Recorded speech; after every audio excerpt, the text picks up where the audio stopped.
All right, everybody. This is Project Herpetoculture Podcast, episode 29. I'm your host, Roy Arthur Blodgett, joined as always by Philip Leitz. And we have an excellent guest for you today. It's going to be an awesome show. But before we jump into introducing him, I'd like to do our quick housekeeping and give a shout out to Dylan and the Animals at Home Network for sponsoring us. The GOAT. The obligatory. Thank you, Phil. And and also a quick shout out to Charlie, who edits our audio and is just generally an awesome supporter of the show and what we're doing here. Really appreciate everything he does to keep the train on the tracks here. Last but not least, I want to give a quick shout out to our sponsors. That's Charlie's plug.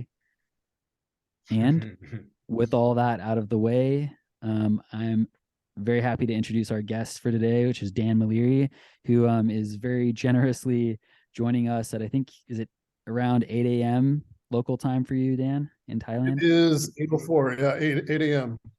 Nice. The 1 day ahead of you guys. I think it's Saturday. Saturday? Yeah. Yeah, it's Saturday. So he's actually joining us from the future. So we can So Dan, I'm a big fan of your work, your story. I've followed along. I've listened to you on a bunch of other podcasts and subscriber on YouTube, all that stuff. But for those who aren't acquainted with you and your background a little bit, I'm curious if you could share just how you got your start in herpetoculture. Yeah, so I've been asked this question so many times, and it always sounds the same. So. And my story is the same, just like everybody else. So I caught a garter snake when I was like 9 on a camping trip. And like, that was my first thing, my family, my parents, nobody was into reptiles. We had a dog. We didn't even have a cat yet at that time, and like, so we just didn't have a lot of animals at home or anything. So I had to really work and convince my parents to like let me have that first snake. And then from there, it just kind of, once that door was open, and then it was like, well, a second snake isn't so bad, and then a third one's not so bad, and then an iguana isn't so bad, and like that just really kind of opened the door. So I kept all kinds of stuff from a very young age. When I was 14, there was right up the street at the local shopping mall was a little pet store that had a bit of everything. Of course, it wasn't a reptile store. There were very few reptile stores back then anyway, but I got hired there to do like animal maintenance when I was 14. And I continued working there, and like they put me in charge of like the fish department. So I was like siphoning tanks and getting my fill of dirty bacteria infested water, because it's getting the siphon stuff. Yeah. So I should be immune to pretty much everything after that. But so I had this is kind of weird, but I feel it's very important. My mom was super cool. She still is super cool, very supportive. And when I was like 15, the shop manager of this pet store would go like once every month or two to California Zoological Supply, which is still in business and still the same guy. And I still, roles have been reversed just a little bit, but she would go, the manager, about every 1 or 2 months, and she would buy just a few little things for the shop, for our little tiny reptile department. So like box turtles and maybe green iguanas and whatever. And my mom would excuse me from school, and I would roll with her to Cal Zoo. And that place was amazing. And back in those days, we're talking like 85, 84, 85, 86 in there somewhere. There were caiman in there. Like there was a lot less regulation and rules and all that kind of stuff. So I was seeing all kinds of crazy, crazy stuff. And I would buy things on the store's account. And then I don't know how many months or years I worked without getting paid at all, because I was just my little paychecks were paying off the animals that I snatched out of that place.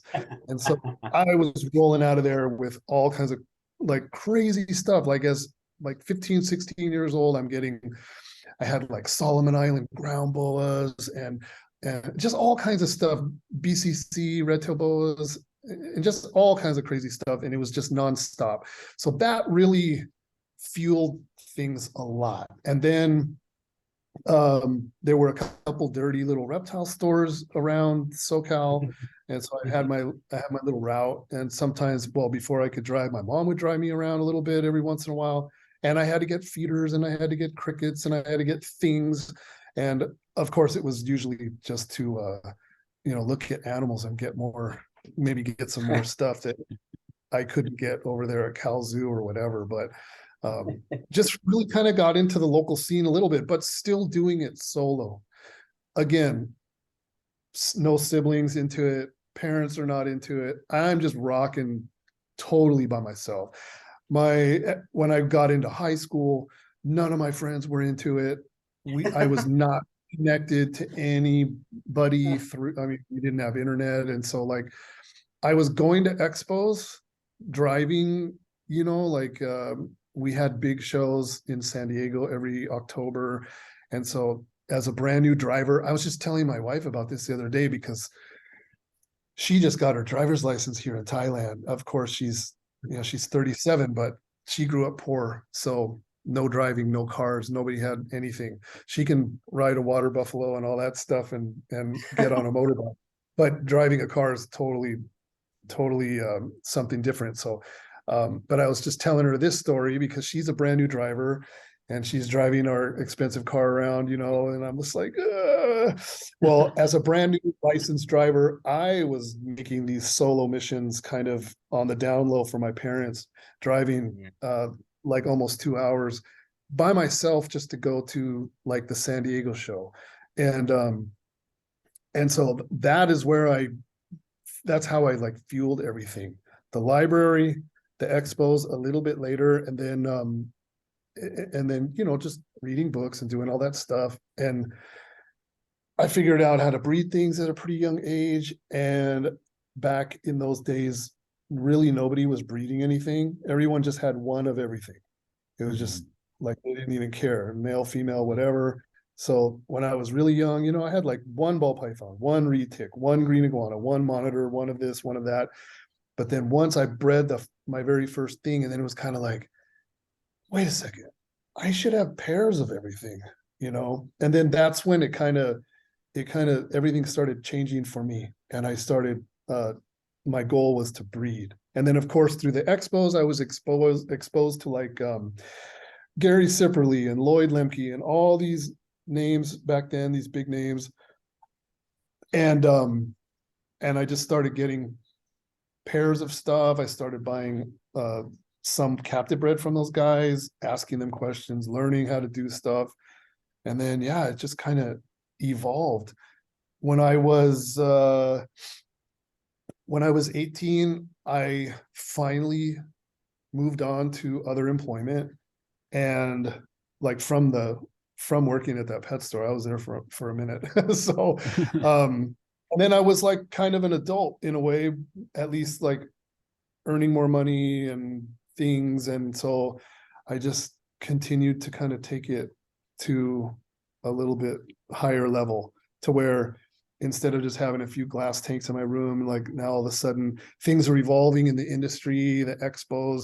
Now there's like tub racks and neodesha or however you pronounce it. And just like all those things were coming around, there was a lot of changes, thermostats and just a whole bunch of, as opposed to like hot rocks, right, back in the old days. Right. And then now all of a sudden there's like heat cable and thermostats and like people are doing stuff with melamine, and the thermostats are installed inside, like, where the controllers are real fancy on the outside rather than just some wires just hanging around, whatever.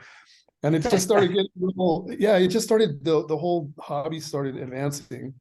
And then before you knew it, I was living in a 2-bedroom apartment, and one of my bedrooms was completely reptiles with all kinds of interesting cages and things. And then at some point I jumped to vision cages. So I had like a whole second bedroom just with stacks of vision cages, and then I had baby racks, and it just kept going and going and going, and it just never stopped for me.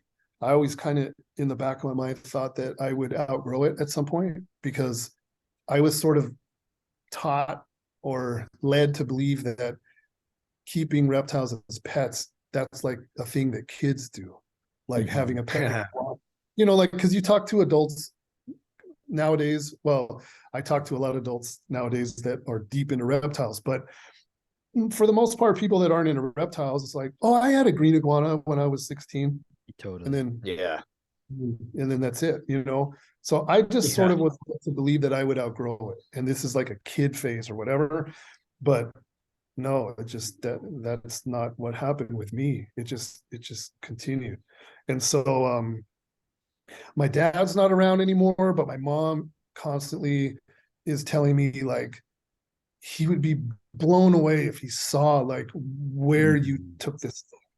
And so yeah, it's just kind of interesting. Even myself, I'm even surprised myself looking back at all the things that I've been able to accomplish, by doing that stuff. And then the travel started, and then in 2003, I took my first trip, like really kind of focusing on reptiles, to Southeast Asia.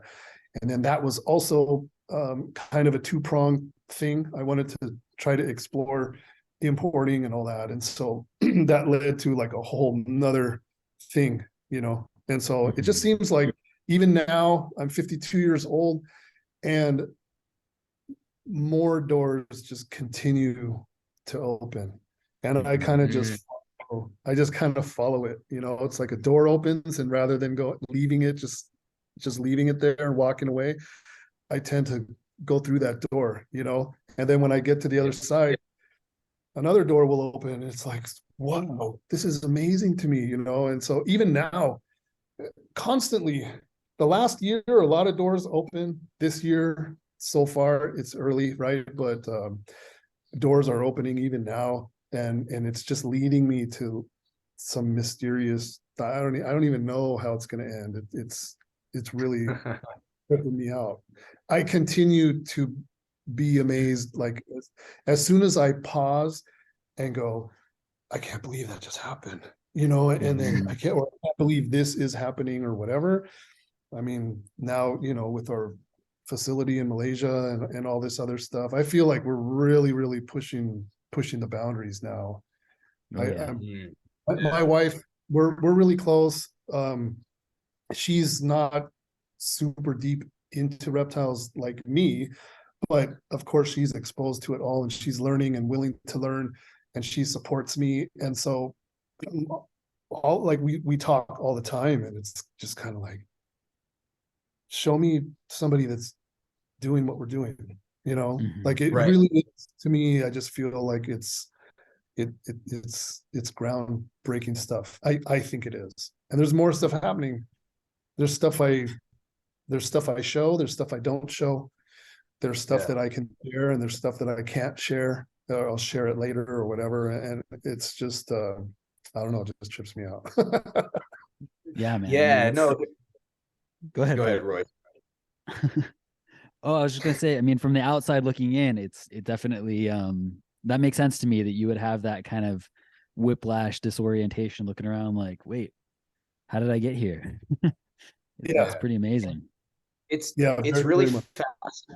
Yeah, it's super interesting to me, because it seems like all of us are really, really lucky to live at this moment in herpetoculture. You know what I mean? Like, there's so many other industries where people, it's a storied industry, and whole families in certain businesses and things like that. But there really seems to be so much potential for innovation and really weird, unexpected development, specifically within this realm of like non-traditional pets, and non-traditional interactions with the things that we keep at home, which is, it's just a weird time to be alive. And I'm sure that, I can't even imagine the kind of wild stuff that it's happening at the highest levels, Yeah, it's crazy. And of course, the internet is the biggest change to all of it. And it's not like YouTube and social media and all that stuff. Like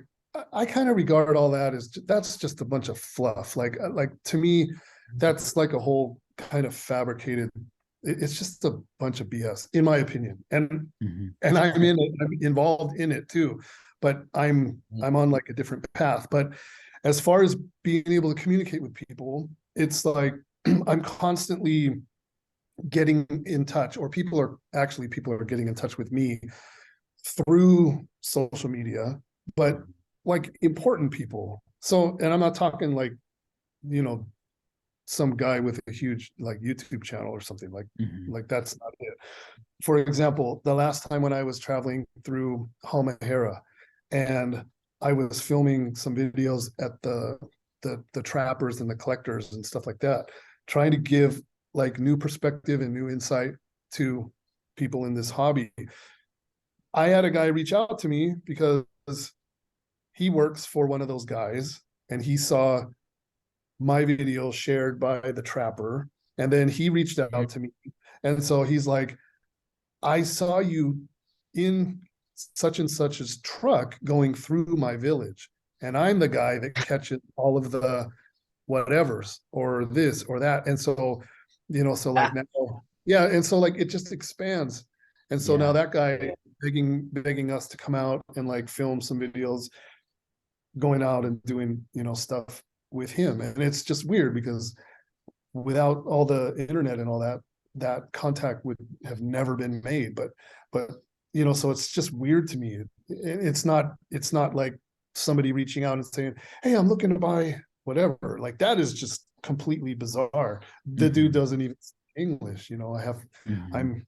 I'm one of us has to use Google Translate. And so like I usually go, yeah, I'll do it. I'm faster. I can just do copy and paste. And so I got to type my message in Google Translate and then translate it and then copy it and then paste it into our dialogue. Yeah, so I'm talking to all these different people in all these, you know, at least in Indonesian, it works really well for Translate, but it's nonstop and it just seems to expand the reach and it's just a trip. It's a totally different world that we're living in right now. It's bizarre. Yeah. It really is. It feels like we haven't, you know, as a species, as societies, we haven't yet caught up with it. You know, it's like things are changing faster than we can really metabolize the change. You know, it's a weird thing to be confronted with. But I'm curious before we oh, go ahead, Phil. All right. I was just gonna say and then we can move on, but the weirdness around the way the world feels at the moment, I feel like mostly like if you were born after a certain time period, it won't be weird. Like it's just not weird to you. You know what I mean? But if you were born I went to high school and I think I got my first cell phone when I was like 18, 19, and then I didn't have smartphones for like another 5-6 years, something like that, or you know, within that ballpark. And so like but so remembering pre-internet experience, what little of it I had, what, you know, I think really relates to the weirdness of all of that. Anyway, yeah. I totally agree. I it's interesting to me. Like I have siblings, you know, who are much younger than me. And I'm always confronted by that. They're like, wow, you have never known a world without the internet, you know? And like, it's not like I knew it for very long. You know, I was little when the internet came out, but I do remember what it was like. And I definitely can have some, you know, basis for comparison of how different it is. But anyway, before we get too far away from kind of like your early experiences, Dan, I'm curious if you mentioned a few names, but I'm curious if you had any like early influences or mentors within the trade that kind of stand out to you as people that you either look up to or who influenced your path or had a relationship with you. Yeah, well, pretty much those names from the expos, like early on, I wanted to be those guys. Like those were the people. Even until now, like I don't follow sports. I don't have any like I don't follow athletes, and I don't wear shirts with dudes' names on it and all that's like teams and all that. Like, I don't do that. I always, even from a young age, I wanted to be those guys from the expos, the big name people, and the people that were cool, because there were some big name people that weren't cool and they would just like shun you or whatever. And so I tried to model myself also after those people, because now I'm doing those expos and I've been doing those expos for a long time. But I remember how valuable it was to me to have some of those guys stop and take time and answer questions that I had. And of course I was buying animals from them too. But a lot of those people were really good to me. It wasn't anything like I didn't go to their house and they weren't like mentoring me, but I would like every expo that I could get to, that was my opportunity to have some chit chat as best I could, because expos are a little bit busy anyway.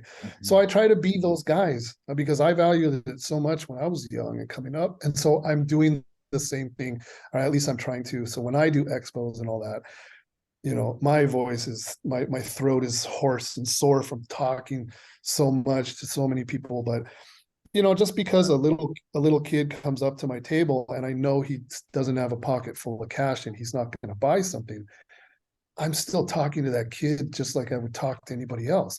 There could be a dude standing there and I know he's getting ready to drop like $1,000 on something or whatever, but just wait, because I was talking to this kid first, and it's like, it's important to me that I kind of do all that stuff, because I tasted what it was like when I was young. And so I always valued that. I wanted to emulate and be those people.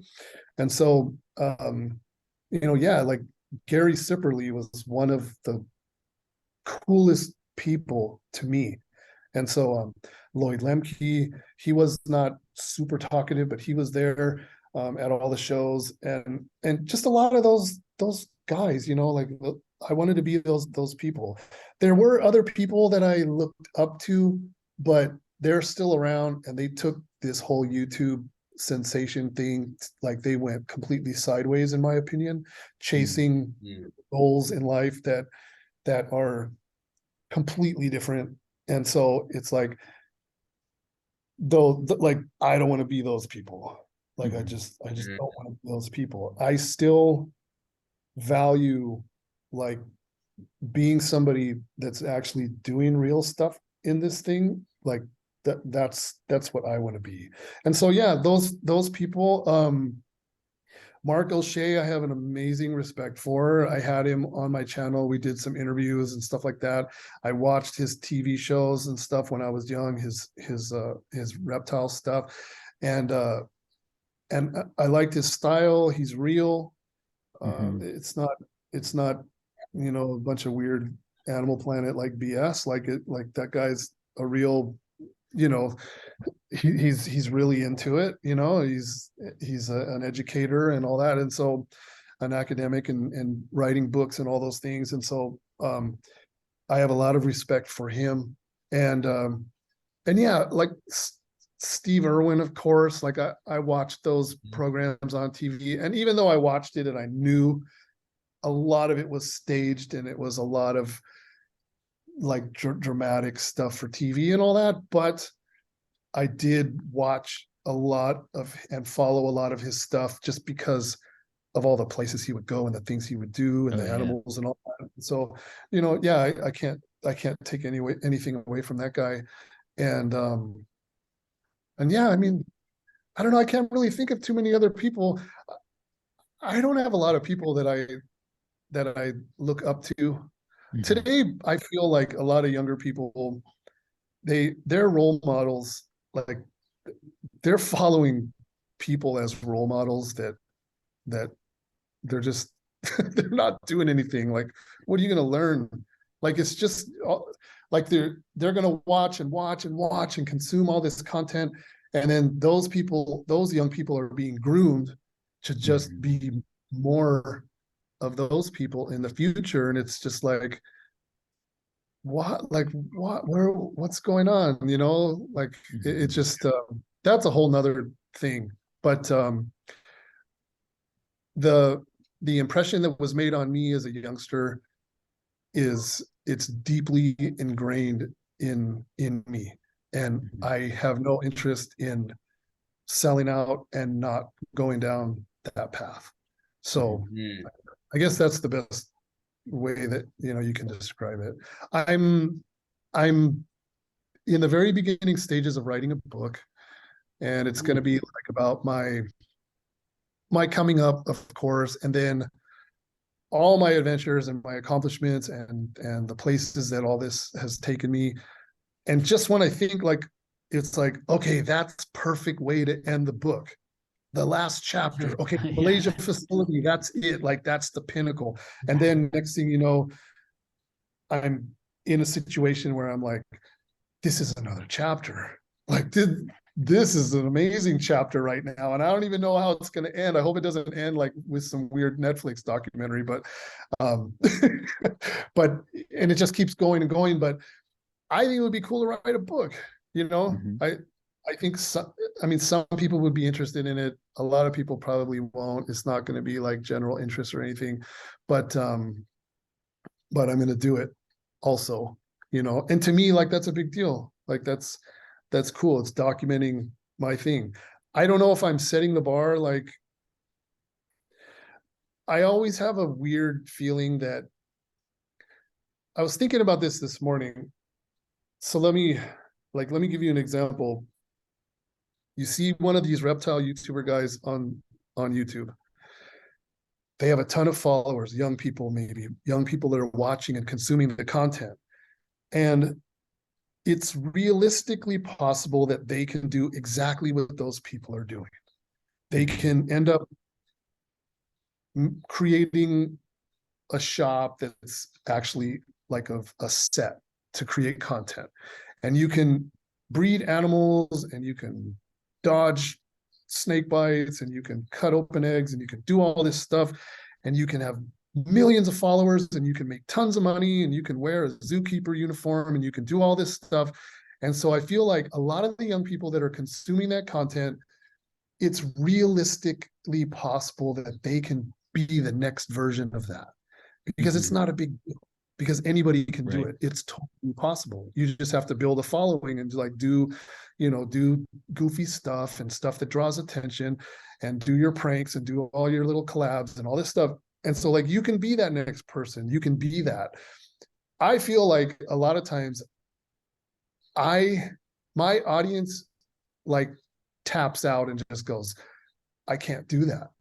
And like, they just don't want to watch. Like, I realize that even me just now having my facility in Malaysia, with the rare odd chance that I connected with my partner so many years ago in Malaysia to make that possible, and I have like all-star employees that take care of my animals and all this stuff, it's totally improbable that like anybody could just do that. It's really, really almost impossible. So I feel like instead of a lot of people in general, they're watching this stuff, and instead of them being able to like identify with it and go, I want to do that someday. I want to watch, I want to learn from this guy, and someday I want to be living in another country, and I want to have a breeding facility, and I want to be exporting and importing, and I want to do all that stuff. And I feel like a lot of times my potential audience just taps out and goes, I would rather watch this guy doing a collab with this basketball player and dragging the retics and throwing them in their swimming pools and their mansions and all this other stuff. I'd rather watch that, because over here Dan is doing the impossible. I'll never be able to do that, and why should I even bother wasting my time watching what he's doing? That sometimes I feel like that might be something that's happening.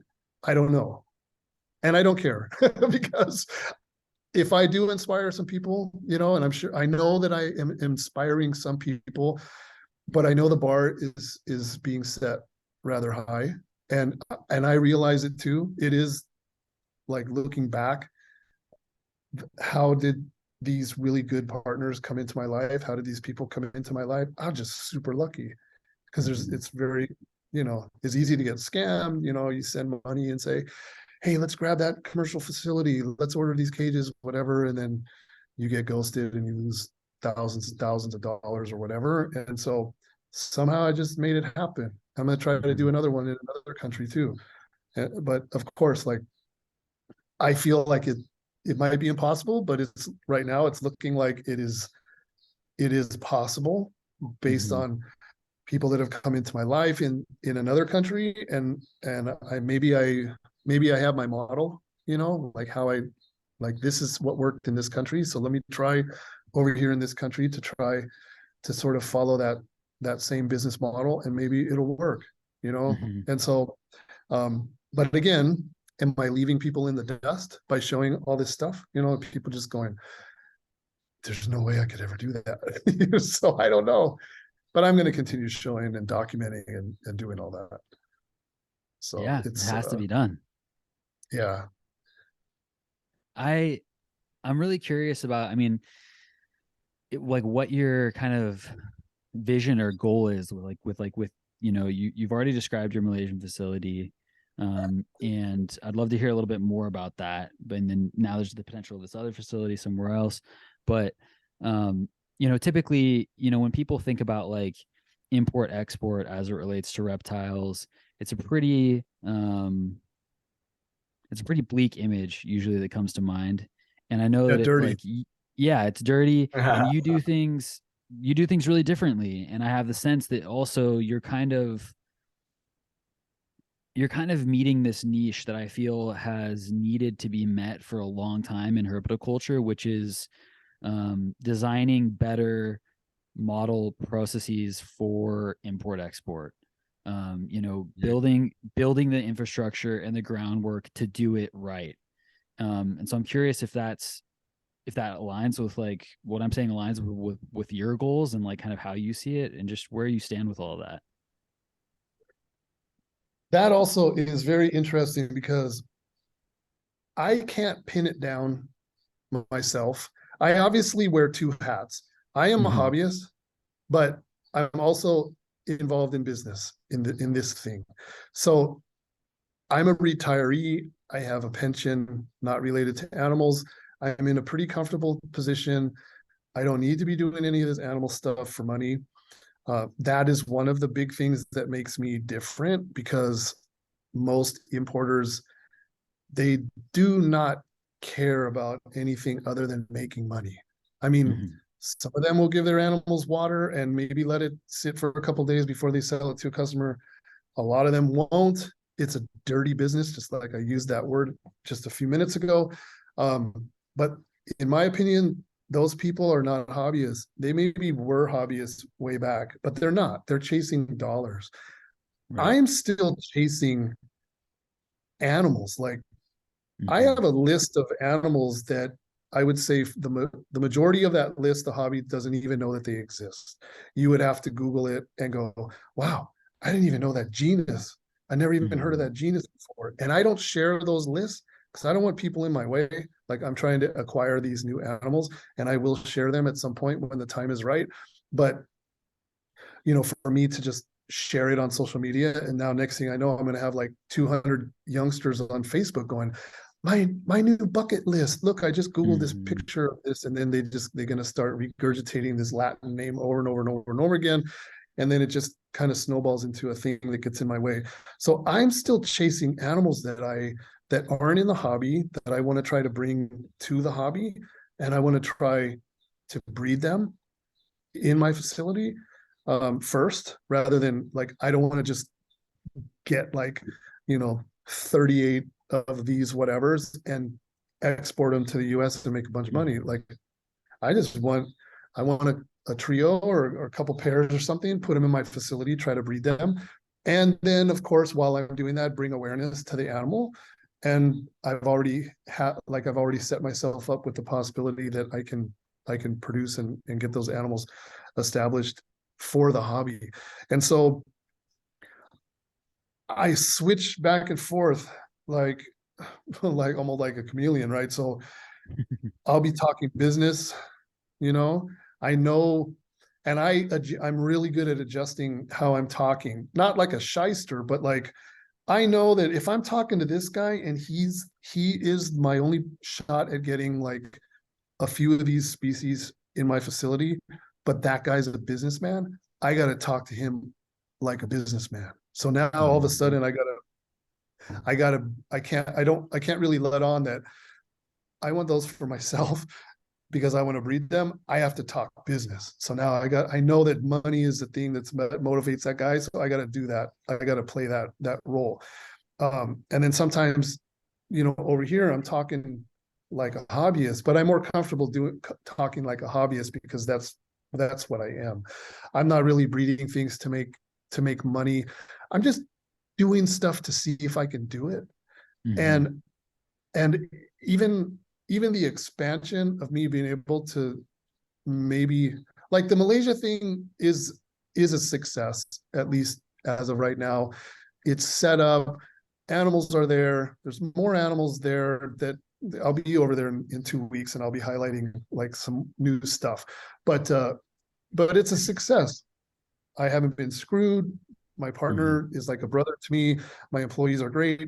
That's a success. Like, that's awesome. It doesn't need to make money.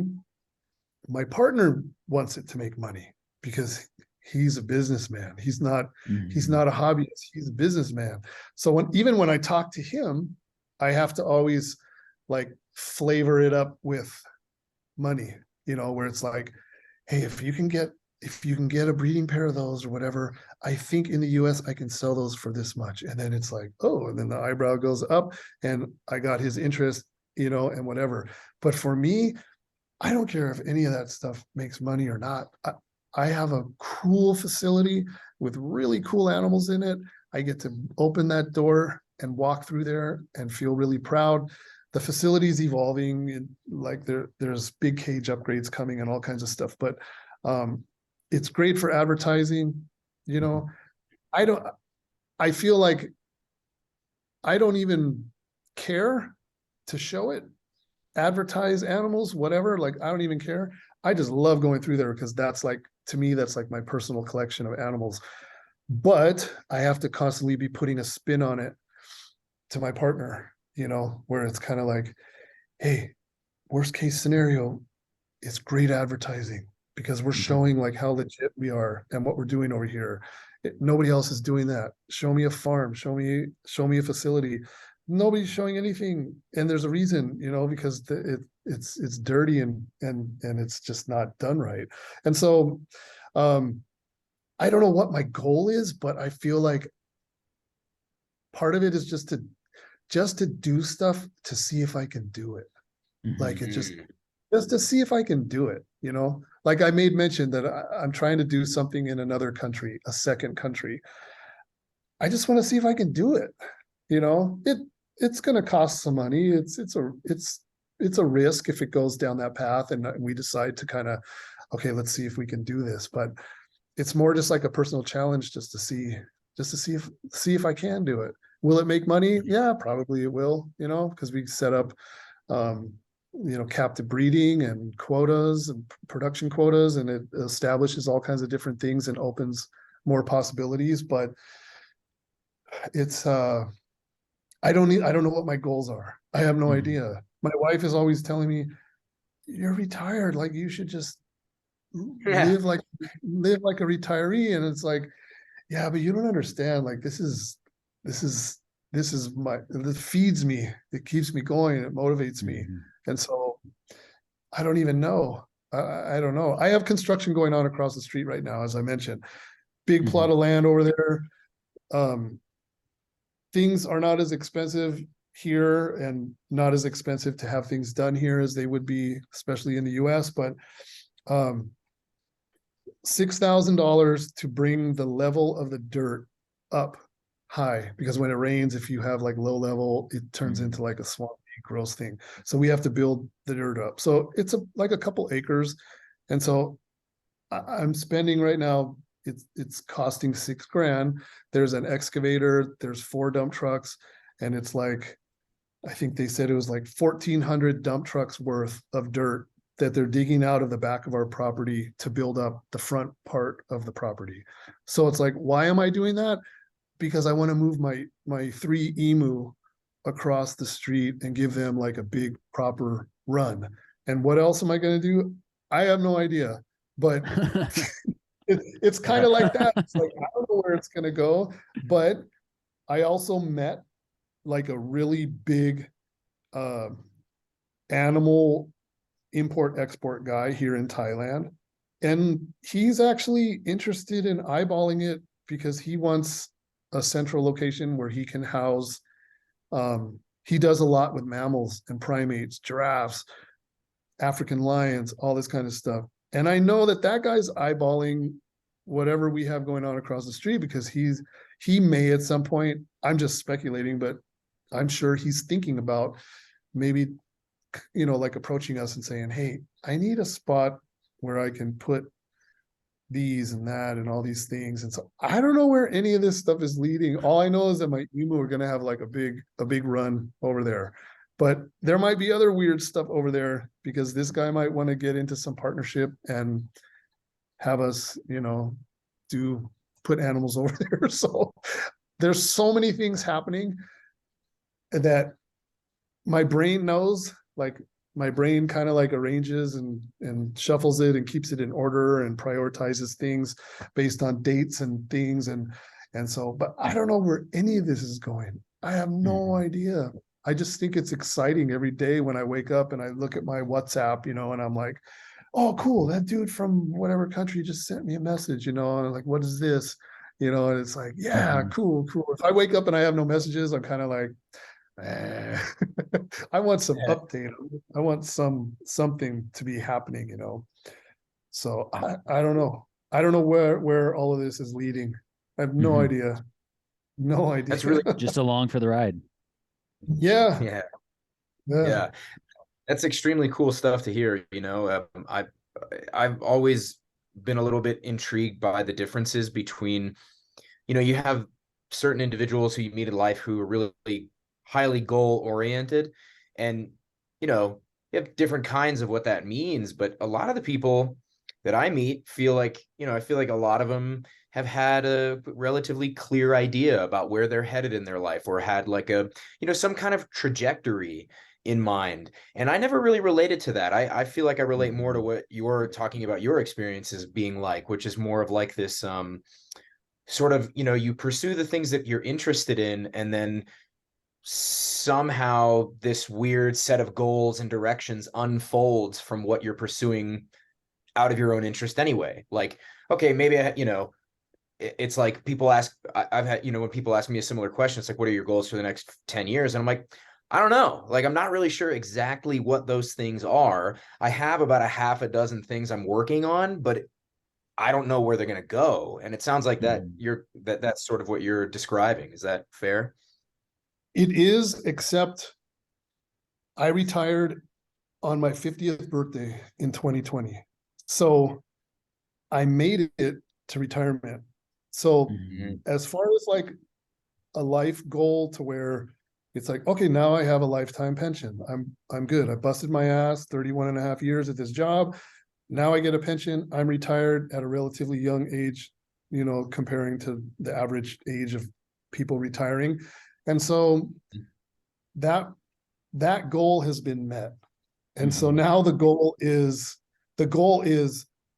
don't blow all your money. Make sure you don't overextend yourself, keep yourself grounded, and like keep yourself in a good spot, a good safe spot, but just continue chumming all the water, and just like seeing what else comes up. I get, it's like that, like when you watch those Outer Banks, like tuna fishermen, it's like you already got one or two big tuna on the deck. That's your payday. You're good to go. But I still have like another 2 hours out here. So let me see, maybe I can land another fish or two or whatever. And so that's kind of where I'm at. Because I'm older than you guys, I'm 52 years old. So I've been retired for a couple of years. I'm out here, I'm living, I have my house, everything's paid for. And so now just sort of, live within my means and just continue to do stuff and see maybe some cool stuff will, more doors are opening and more cool stuff will happen. And I'm constantly having people asking me to become business partners in a lot of different things. And it doesn't have anything to do, like, I'm not rich. It has nothing to do with me sitting here with money or those people wanting money. In a lot of the instances, very wealthy people were coming, they come to me and they're like, would you be interested in being a business partner? Because they warm up to me. There's like a connection. They can kind of sense like my honesty and my integrity and that kind of thing. And so usually I'm kind of like, I really appreciate your offer. And I'm honored that you feel that way about me, but I'm just not looking to put that amount of stuff on my plate right now or whatever, and it's like, I find myself turning down more than what I'm willing to take on. And it's cool. Like it's really cool, because I'm like, when people like me and I'm really cool with everybody. I'm very like, it's just sincere. There's a lot of things that come into play when you're in business, especially when you're traveling to other countries. You have to be a certain type of person and portray yourself a certain way. You have to be interesting. You have to be a little bit unique. There has to be some intrigue there. And people kind of have to gravitate to you in a way, and that helps open doors. And the reason I'm bringing that up is, like, I have a lot of people that message me and go, hey, I want to get into importing. Like, I just had one yesterday, right? I want to get into importing. Like, what's the best way for me to find supplier and do this and do that? And it's like, okay, so I should just fly over to Indonesia and just like hook up with an exporter and go about it that way. And then like I click over to the profile and I look and I'm like, this kid looks like he's about 19 years old.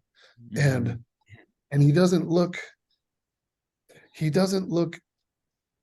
interesting. He doesn't like, I'm trying to put myself in, like, pretend like, okay, I'm a huge exporter. I have tons of customers and I've been doing this business for like 20 something years.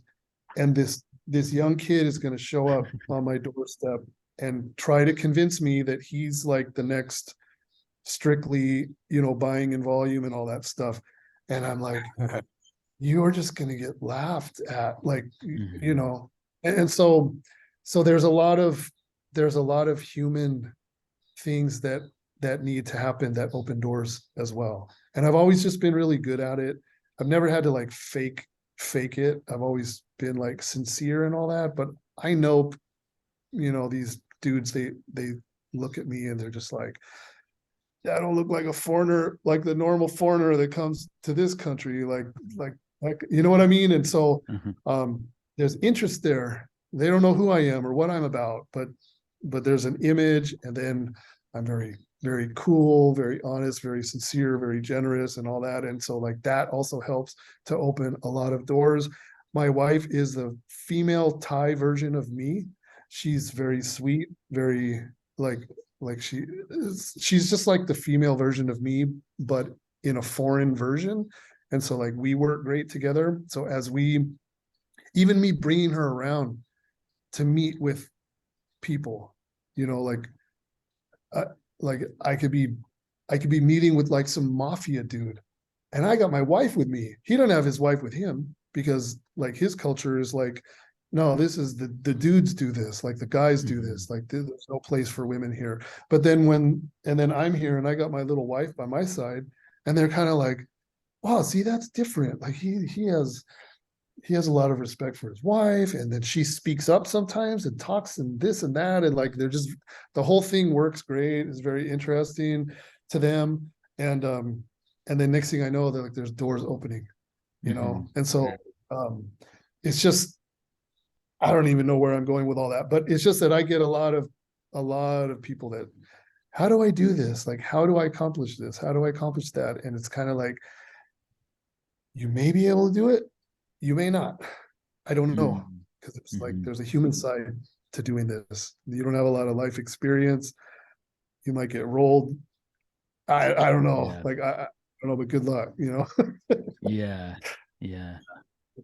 Yeah. I mean, So it sounds like I know you've got some stories in there from these experiences, like, you know, dealing with folks, dealing with exporters, you know, coming over there a fish out of water in some respects. And I'm curious if you could share an encounter, a story with us from your experiences, kind of diving into that yeah, realm.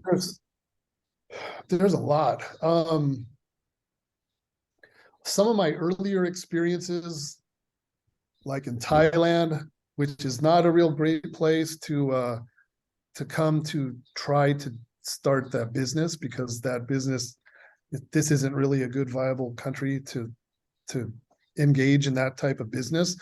Some of the other countries would have been better, but I started here, and you know, like one time, uh, I was out to dinner with one of the like the main players in Thailand, and he was telling me there's always like a flip side to it. It's not always about you buying from them. Sometimes, you know, they're not stupid. They're kind of like, well, I might want to buy from you also, you know? So like, can you get me this? Can you get me that? At the time, this one guy that I was dealing with, he was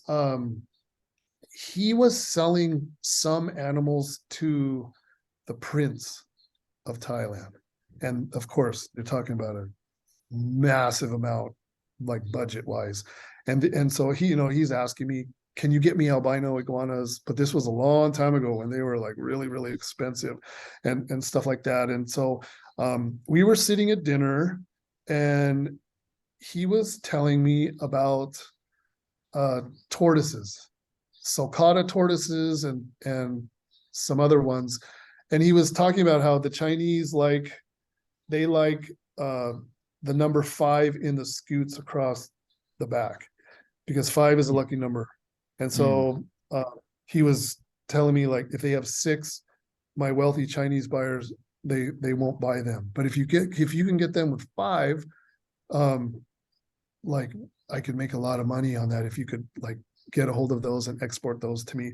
And I was kind of like, because of the language barrier, I was like, I think I understand. So like, you know, I'm like making my hand like this, and I'm like, okay, so 5, right? So like 5, like 1, 2, 3, 4, 5. And then he gets his keys and he hands his keys to his daughter and tells her something. She goes into the car, which was parked just like right there. And I had no idea, but there were like 1,000 baby radiated tortoises in the back of this guy's car. And she brought one. Yeah. And this was back, like we're talking like 15, 17, 18 years ago, a long time ago. And so he had her bring back a radiated tortoise and put it on the table. And then like that was the living example. He was like, do you see right here? 1, 2, 3, 4, 5, you know? And I'm like, I was feeding it something off my plate at the dinner table, but it was a trip, because then afterward, like I followed her back to the car when she put it back, and there were just these like wooden pallets, like just flat pallet after pallet after pallet, and the whole back of this guy's vehicle was just stacked, just full of radiated tortoises, you know. And of course, they were all smuggled in from somewhere, you know, probably directly from you know, Madagascar, or the rumor had it like the military commander at the time in Myanmar was into tortoises himself, and so he had all of the star tortoises and all that stuff. Like it was kind of like here in Thailand, the royal family technically kind of owns all of the albino elephants and white elephants, and if there's ever like an albino elephant or a white elephant that kind of like is born just randomly, it kind of like automatically belongs to the royal family, and then they just scoop it up and it becomes theirs.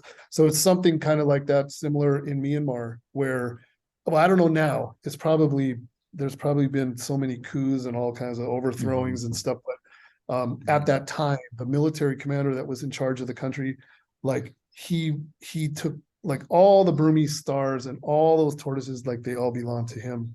And so that, a lot of stuff was like smuggled over all those borders and all that. That's not like a super exciting story, but to me it was kind of a trip. I was like, wow. Now for me being over here, like all the smuggling, like I was offered 3 Komodo dragons in Bangkok for sale 2 weeks ago that I saw with my own eyes. And so like there's a lot of smuggling going on over here, a lot.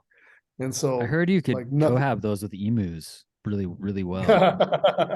Yeah.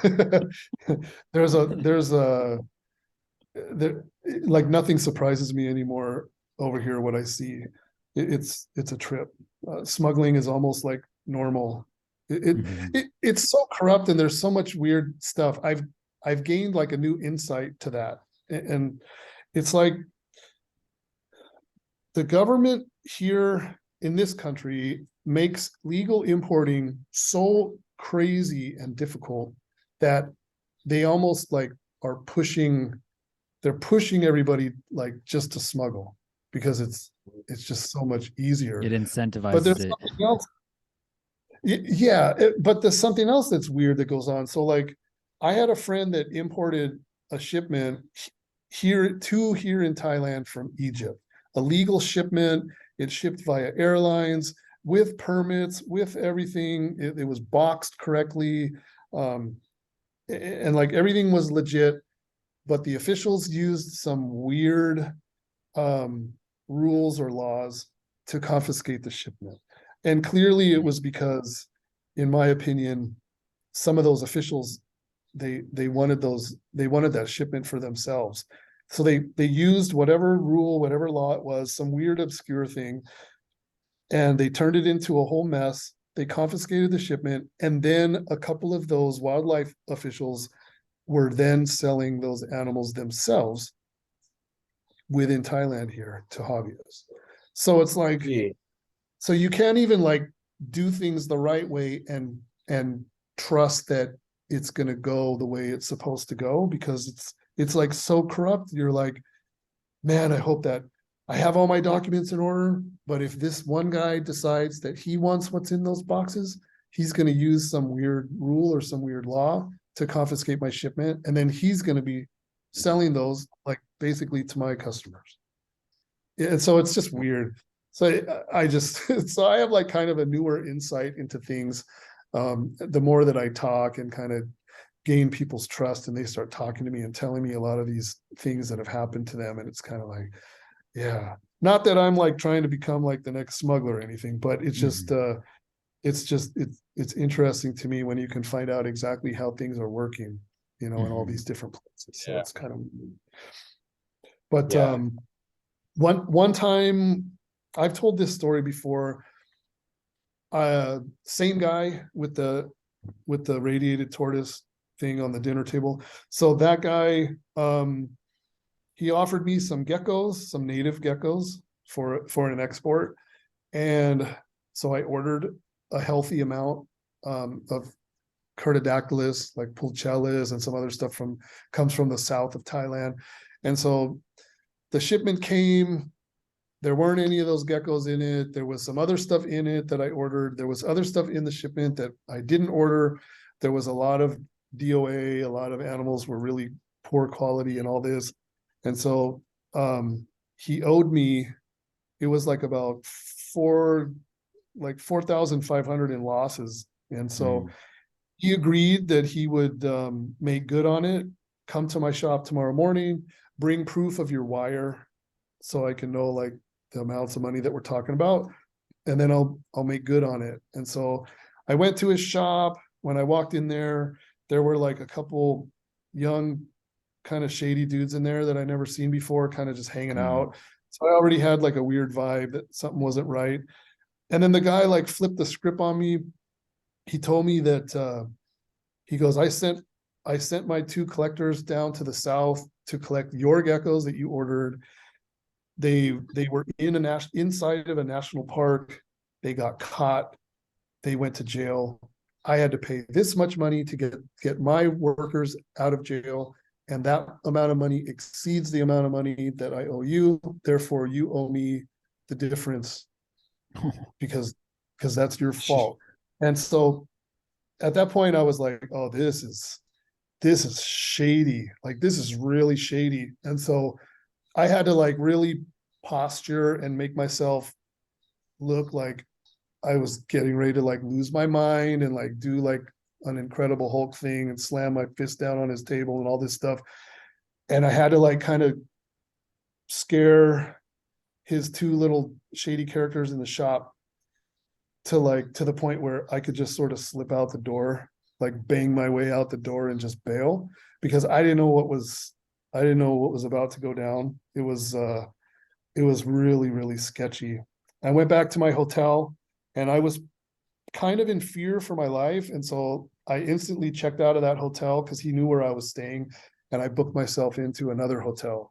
And I called my family from Thailand. And I told them, I'm like, I'm supposed to fly home. I'm supposed to land tomorrow morning or whatever it was. There's some crazy stuff happening. If I don't get off the plane, this is the hotel that I'm staying at. Like, this is where you should start to look for me, whatever. And so that was like a really scary thing. And it put a pause on my importing adventures for a good couple of years. Not like just because it wasn't so much because I was afraid. It was just like, if this is an example of how the rest of this whole venture is going to be, like, I just don't even want to deal with it. Like, this is BS. Like, I just don't want to, like, if it's this impossible, I just don't want to go down that road. So that was a bit crazy. That was pretty sketchy. And the thing that really messed me up, that irritated me, or maybe uncomfortably laugh at it, was when I found my way to Malaysia shortly thereafter, to the same guy that I'm partnered with in my facility and the same supplier of Malaysian animals now. He knew the guy, of course, because we got to gossip, now it's like, hey, you ever heard of this guy in Bangkok? Boy, he really screwed me, whatever. And he's like, yeah, I send animals to him all the time. And then I showed him a picture of the geckos and I told him the whole story. And then he told me, he goes, I send him those geckos from here in Malaysia. So that whole story about his workers getting busted and national parks and all that stuff, I felt good because I was like, I don't want anybody going into national parks and collecting my order, illegally. And so like that kind of bothered me, actually. I never asked anybody to do that. But even that story was bullshit, because my supplier was like, no, those are even my boxes. Like, that's my packaging. Those plastic boxes, he goes, I guarantee you that those are from me. And so it was like, wow, that's so shady. So freaking shady. Yeah. So yeah, it's weird. Lots of weird stuff like that. That was probably like the craziest thing. But luckily I found my way to some decent people after that. And I don't think I can really tell you like all the crazy details. Well, I don't know, maybe I can. I've been following the story of so I did business in Indonesia for quite a while, and I thought I had become pretty good friends with this guy, and he shared a lot with me about stuff. He was a foreigner, not Indonesian, and so he took a liking to me because I also am a foreigner, and I married a Thai woman, and I'm building a house in Thailand at the time. And so he's like, yeah, I came here as a foreigner in Indonesia, and I married an Indonesian woman, and I built this business, and blah blah blah. And so I've been following along. I lost him as a supplier maybe like 2 or 3 years ago, and so he's been making headlines there, and you have to like translate all the updates in the media and stuff. But basically, he was staying in Indonesia. Oh man, how can I say this? He kind of, because of the systems are corrupt, he used those systems as a means to stay in Indonesia, not really legally. And so he's his marriage has come to an end, and she's fighting for property and things and businesses, and he's also trying to fight back, and he's now facing deportation and overstay and all kinds of really crazy stuff. But that's, for me, like, that's really crazy because I knew, so like I knew a lot of this stuff I knew some of it was going on, but I never expected it to just completely backfire on him like it did, and so I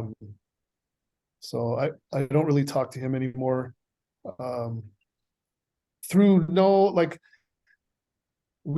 neither of us ever did anything to each other, but I don't know, maybe he's embarrassed, maybe it's because there's no more money flow from me as a customer, so he doesn't really have a need for me anymore at this point or whatever. But I do kind of keep tabs on the situation, so I think that's pretty weird.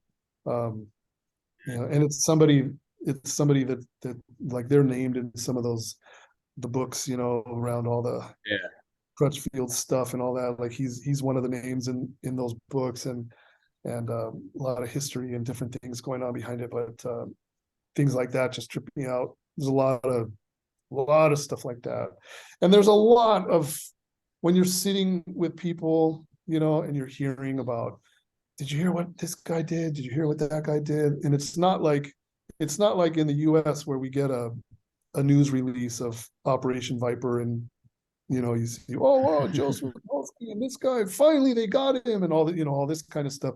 It's not like that. Like, over there, like, you hear some really crazy stuff, about, did you hear about that guy? Did you hear about this? Did you hear about that? And it's just like, wow. And then for me, I connect all the dots, so like, if I'm hearing all these crazy stories over there about this and that, and then I'm like, oh yeah, that's such and such a supplier in the US, and then I'm like, I bet you that guy in the US has no clue, because he never flies anywhere. He just stays at his desk and reads email or whatever, and it's like, wow, and then I just sit back, and maybe there's something brewing, and then I just sit back and wait, and I go, oh boy, that US importer, just wait, he's got something coming. A lot of weird stuff. It's kind of a sobering thing to hear these kinds of stories, just because, like, I mean, that's the way the whole system functions, right? Is that, like, is based on externalities. It's like the end consumer doesn't see any of it. All they see is their cute little, wild caught gecko in the deli cup at the expo table, but they have no idea of, like, the the intermediate steps that it took before it got there, and who was involved, who was harmed, who benefited. It's really interesting to kind of hear it from the other side a little bit. It totally is. And part of the reason, like, I'm not very vocal on social media.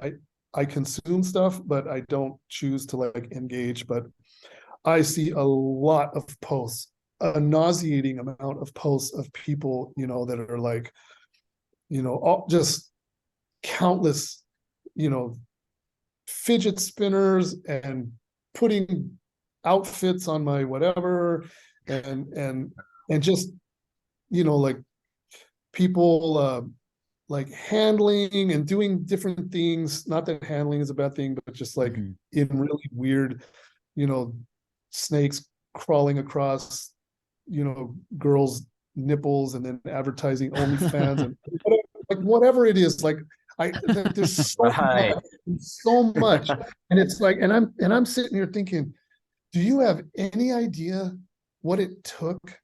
Like I find a lot of that stuff like really disrespectful to the process, because it's like, you have no idea. Like you're gonna go to battle with somebody on social media because because they're whatever is in a whatever it ends up being, and you just see all these petty little fights and all that, and it's just like, what, like you guys just don't get it. Like you have no clue. Yeah. And I keep my mouth shut about pretty much everything, because sometimes it takes an extreme amount of effort and methods to get certain animals into the hobby. And that's like a bad look for the hobby. And so I try to do the right thing rather than making like some sensational video, which would be awesome for views. I just choose to like keep my mouth shut about it, and like just whatever the process, like that's the process that happens. But then exactly like what you've brought up, and then these people have no clue. They have no clue like what goes into a lot of the stuff, how the whole thing really works, the amount of it's insane. This will drive it home. Here's a story for you. So Grabowski, the beauty rat snakes from Sumatra, they became a really big deal. They're still kind of a big deal, but they were a really big deal. I was the first to get those in the US. They were coming from Sumatra. One guy, one collector, and it was during the pandemic, and they shut down a lot of the borders of the provinces. So we still wanted to get our animals out in our shipments and whatever, but transporting animals during the pandemic was really crazy. So a guy, the trapper, had some of those animals that he wild caught. He was transporting them to Jakarta. And if you're in a commercial truck, those trucks are supplying, like they're doing supply runs of different types of goods. So they're allowed to cross the provincial borders. So the guy, he was riding shotgun in this semi truck, this commercial truck that was towing, like the back was loaded with whatever. And they got stopped at some checkpoint, and they searched the truck and they found the snakes. They confiscated the snakes, and I think they just released the snakes back out into the jungle. It's like, okay, fine. So fail. Like, so those animals didn't make it.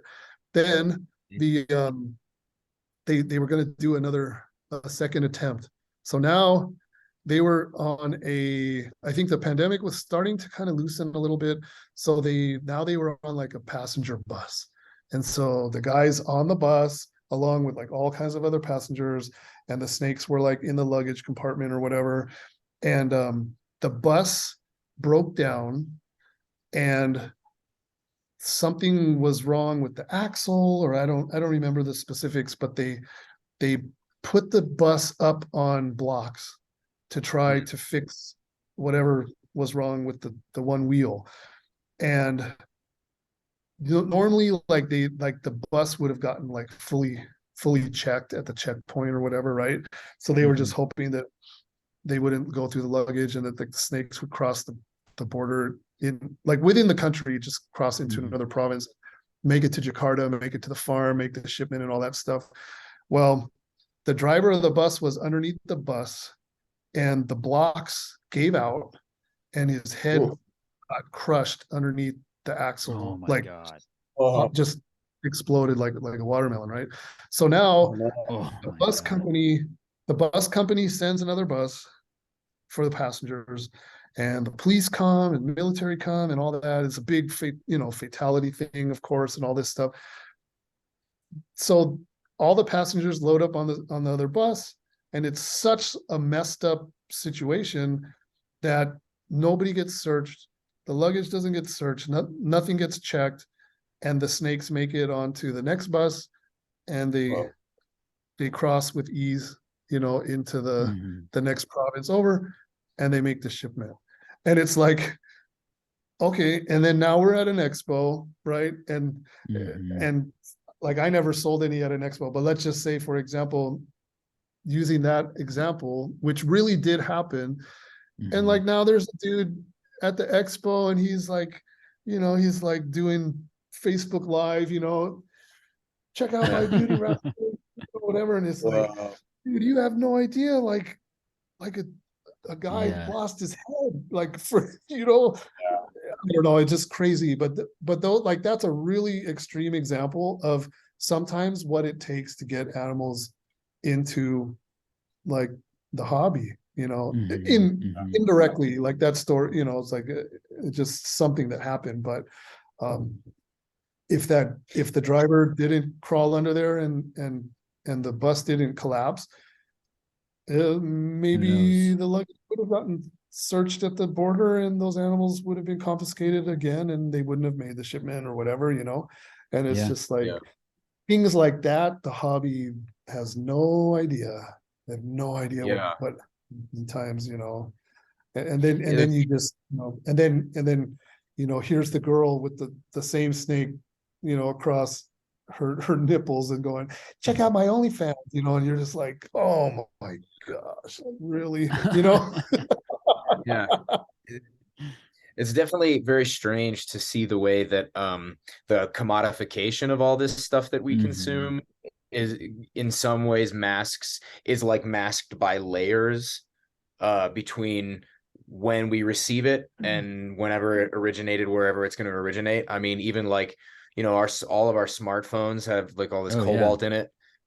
Cobalt comes from just straight up slave labor, and it's just like, and horrific slave labor, and it's just like, oh, okay, I've had smartphones for 15 years. Yeah. Cool. Great. I didn't know that at all. It's horrifying. It throws you through a loop. But it's even weirder when you're talking about animals that like, we're keeping for, mostly for fun. And it's just a very strange dichotomy when people take stuff that, we feel in a lot of ways we try to take very seriously. And we, most of the people that I know or that I'm friends with kind of try to drive towards having a more holistic view of what they're doing and why they're doing it and what it takes to get what they have. But then, you go into some of these groups and some of these places on different media sites, and people throw around rumor about how these animals get there as if it's known fact. Or, I mean, it's like with Uromastyx, right? I mean, that's kind of my primary focus and specialty is, people always say, oh, I bought a farm bred Uromastyx. I'm like, what farm? Like, what farm are you talking about? Like, show me some damn evidence of these Euro farms all over the Middle East and North Africa. Let's see it, But it gets thrown around like it's totally, oh yeah, no, it's a farm bred, and it's just this total separate. It's just an extra layer of mystification between the people selling the stuff and the people who actually end up buying it. And I feel like that lines up really directly with when people try to, again, like you're saying, commoditize an animal for the sake of their own likes. It's so weird. Yeah. It's from one extreme to another. And also, like, the importers that are the ones that are selling, I think most of them also don't even know, because their only mission in life is to get those shipments in with some good sellable stuff and flip it and sell it, and then on to the next shipment. They don't ever really go and inspect and like, okay, so show me all your breeder whatever's. Like, I'd like to see, your setup, and I like to look, like, where do you incubate all the eggs, and let me see this and let me see that or whatever. They don't go over there because that's just going to cost them money on a plane ticket, where they could just be sitting sitting back behind their computer and sending a wire and getting another shipment in. Most of them don't even live around a port of entry. Some of the biggest importers are like they're in, I don't know, Colorado, Texas, whatever. Where are their animals landing? LAX. They're not even going to the airport. Like they're just paying people to, get it in, clear it, put it on another plane. Like they're very, very disconnected from a lot of stuff. And that's why through our YouTube channel, like another thing, like there's so many things, but like you're talking about people on the internet talking about this farm bred thing. How many times have you heard somebody say, oh, I brought in whatever. I brought in whatever. Yeah. Me. Like, what do you mean you brought in? Like, I don't really care so much, but it's like when you see me go to the airport and clear a shipment and load it in my truck and all that, like that's bringing it in. Like you're an importer or whatever. Just you received a box. Yeah. And it came through FedEx. Already overnight. You brought it in. I was watching. Oh, I hate to admit it. I watched a part of Dave Kaufman's Madagascar thing, and one of the little kid, the little like YouTuber bunch that he had, like one of them was like, I brought in 6 of these, whatever chameleons or whatever, and I'm looking at the kid, I'm going, oh, so you're a big importer in Canada. You're bringing in chameleons from Madagascar. Okay, right on, and it's I'm just like, oh.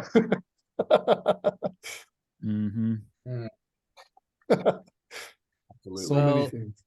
So many things. One thing we often talk about is kind of switching gears a little bit, but we often kind of make this comparison, talking about the differences between American herpetoculture versus how it presents in Europe.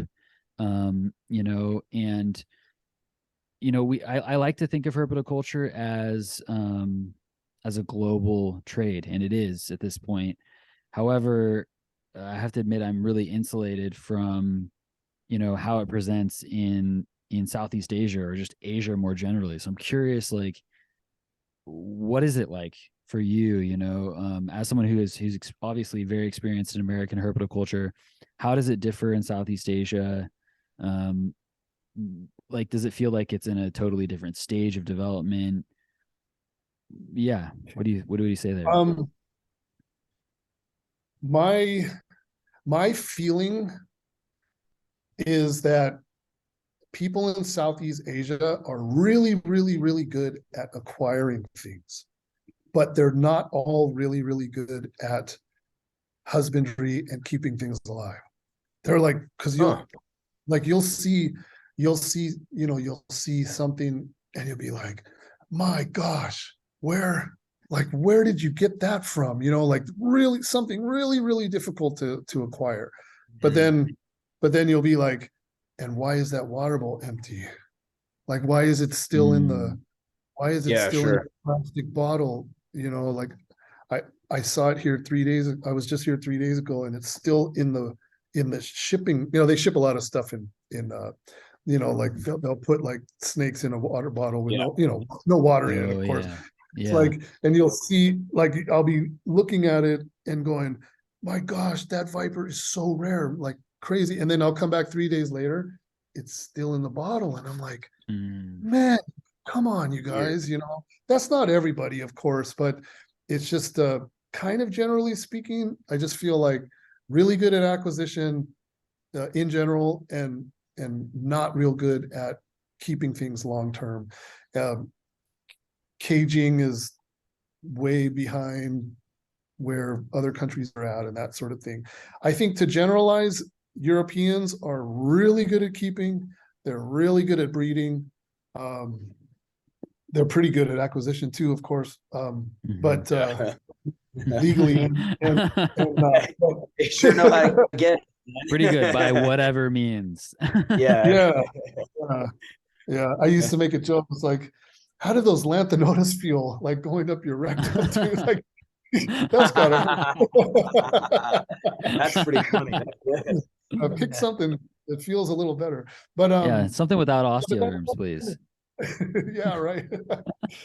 So like that, that's kind of sort of how I feel about it. In the US, it's a whole range of like good keepers and not so good keepers and different stuff like that.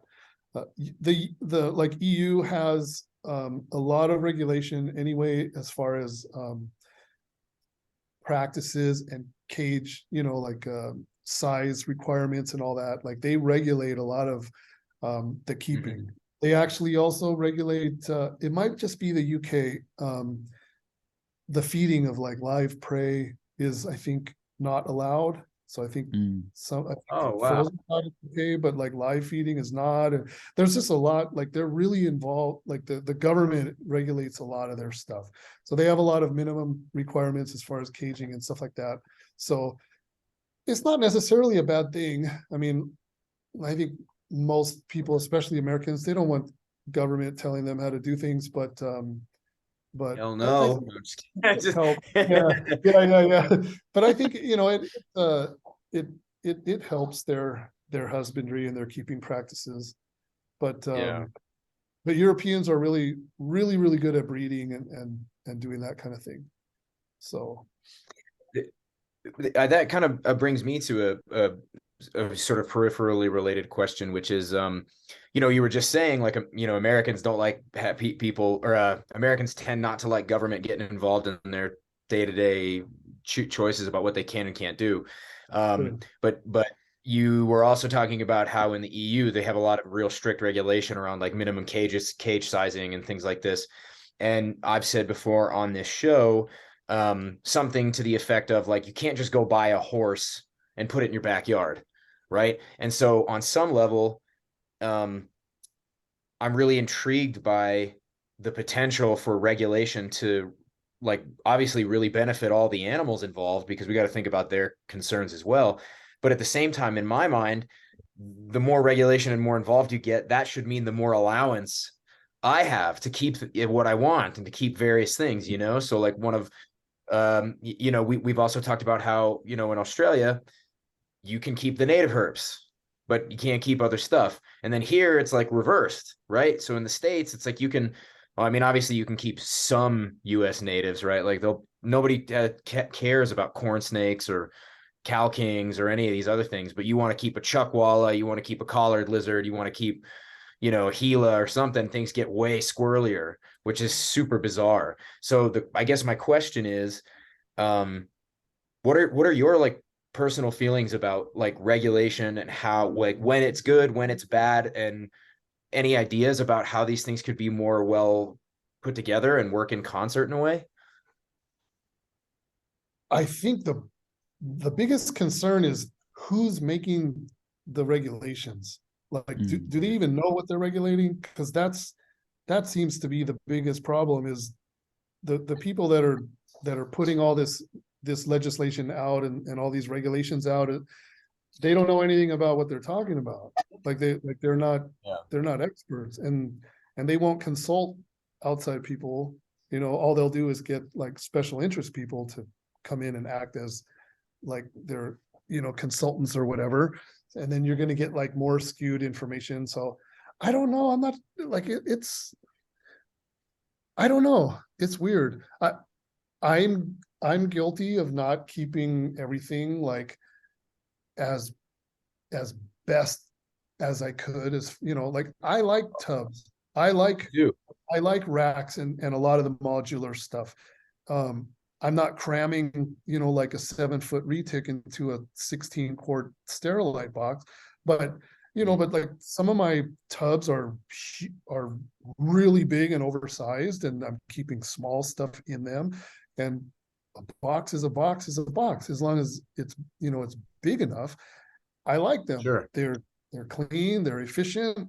It's easy for me to, like when you're keeping like a big amount of animals, it's easy for you to like, okay, I'm going to do water bowls on this wall today, and tomorrow I'm doing this, and easy to heat and just on and on and on. So like, I guess I can also be found guilty of not like keeping those same animals into some beautiful, like naturalistic type vivariums or whatever. But I don't know. It's crazy. I do see some really, really big giant snakes crammed into some really, really, really small cages. And I think that's not good. But I don't know. I think it just boils down to the people that are making all of these rules and regs. Do they even know what they're talking about? Because that's some of the craziest stuff. Even like coming from like as an importer, even the wildlife officials that are doing the inspections, a lot of times they have no idea what they're looking at, but they're going to tell me. But they're going to tell me like no, this is not the species that's on your paperwork, and it's like, no, but it is, and but they don't know. Here's an example. This is a true story. Go to the airport. I'm clearing an Indonesia shipment. A younger guy, younger inspector. It was only like the second time that I had dealt with the guy. Really cool dude. I talked to him the first time, and I'm always curious. I try to strike up conversations with these people and be friendly and all that. And he is a reptile guy. He keeps reptiles himself. So I was like, oh, cool. So this is an inspector that like kind of knows what he's doing. Like, okay, good. Yeah. Was the first encounter, and it was no problem. Really nice guy. We got along really well. Second time, I go to clear a shipment in Indonesia. There's green tree pythons in the shipment. I'm waiting outside the sterile area, and he's doing the inspection of the prohibited area where only he's allowed to go in and do the inspection. And he comes to the front and he goes, "Hey, Dan, I need you to come back here. I have a couple questions for you." And he tells like the cargo staff, he goes, "Hey, he's coming back here with me. Like I'm authorizing him to come back." So I go back and, "Yeah, sure. What's going on?" He's like, "Okay, so I open this box," and he goes, "This bag," he like holds up this bag. He goes, "This bag it says right on there is a green tree python." He goes, and he opens it and he goes, "And it's a green tree python in there." And then he wraps it up and puts it aside. He goes, "Okay, now look." He goes, "You have these." He goes, "There's red ones and yellow ones, and the bags say green tree pythons." He goes, "But they're not green." No, I'm serious. I'm serious. So I had to I was relieved when he told me that, because I was like, cool, now I have an opportunity to educate this wildlife inspector. But in the back of my mind, I'm thinking, how does this guy not know? Like, yeah, his vocabulary term for the day was ontogenetic color change. Yeah, right. So I was totally cool about it. I didn't laugh at him. Like, I was just like, okay, so this is how this works, So some hatch out like this and some like this and blah, blah, blah. I even dug out and found one that was like halfway through color change, so I could give him like an even more better understanding. And so, but it's like that, but yet that guy has the power to confiscate everything, because if he wasn't open to me explain. Sorry, my cat is going nuts. I don't know if you can hear that. It's running all over the place. Okay. So if he wasn't open to me like educating and explaining it to him, he could have just taken like this hardline approach and just said, "No, those are supposed to be green." And he could have confiscated my shipment. I'm sure it would have been reversed, and the lieutenant would have said, "Oh, no, you're all screwed up." But that's the guy that's ultimately, making sure that you're going to have a good day or a bad day, at the end of your inspection. So, but using that as an example, who are the people that would be making all these calls on laws and regulation? Do they know what they're talking about? Like, or what? And then what? And then they're going to say, "Well, we consulted with PETA and they provided us this consultant and they said that," and you know what I mean? And it's like, or HUS, whatever. HSUS is like, "Well, they provided this documentation that states this." And it's like, yeah, but those people all have an agenda, like, so it's just, it's an issue. Yeah. I mean, even here so I'm in Denver, and we have PACFA as the kind of the governing body here that like regulates, reptile shops and pet kennels, and yeah, and they send inspectors to my shop every year, once a year, and they have no idea what they're looking at. They don't know what a Euromastix is. They don't know what a Xenogama is. They have no idea. It's like you're setting these, and I don't mind it. These guys happen to be really cooperative, and they're, they just want to learn and understand what they're doing better. So they're not just coming to shove a bunch of rules down my throat or anything like that. But it is a super awkward interaction to be like, they'll say, well, here it says these all have to have, water bowls all day long or whatever. I'm like, dude, come on.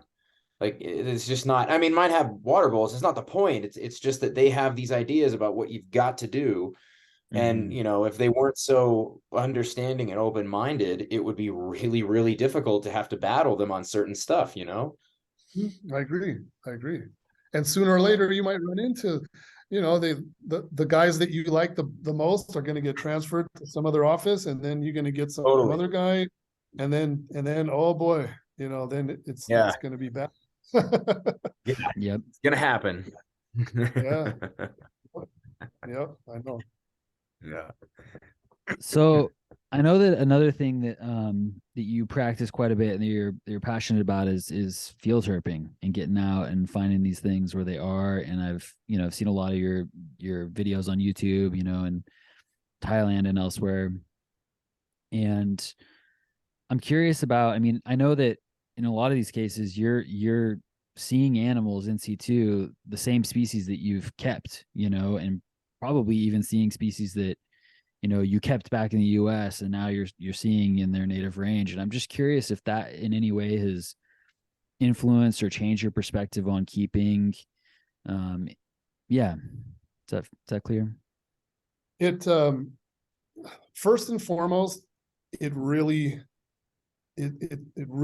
messes you up when you see something first time that you have seen your entire life in cages or deli cups or whatever.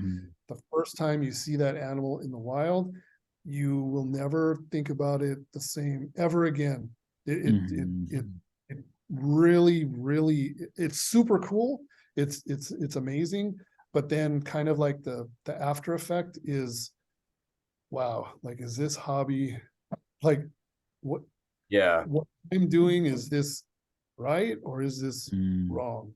And I've said this before, like, green tree pythons, seeing them for the first time in the wild was mind-blowing to me, because I never seen one not in a box ever. Right.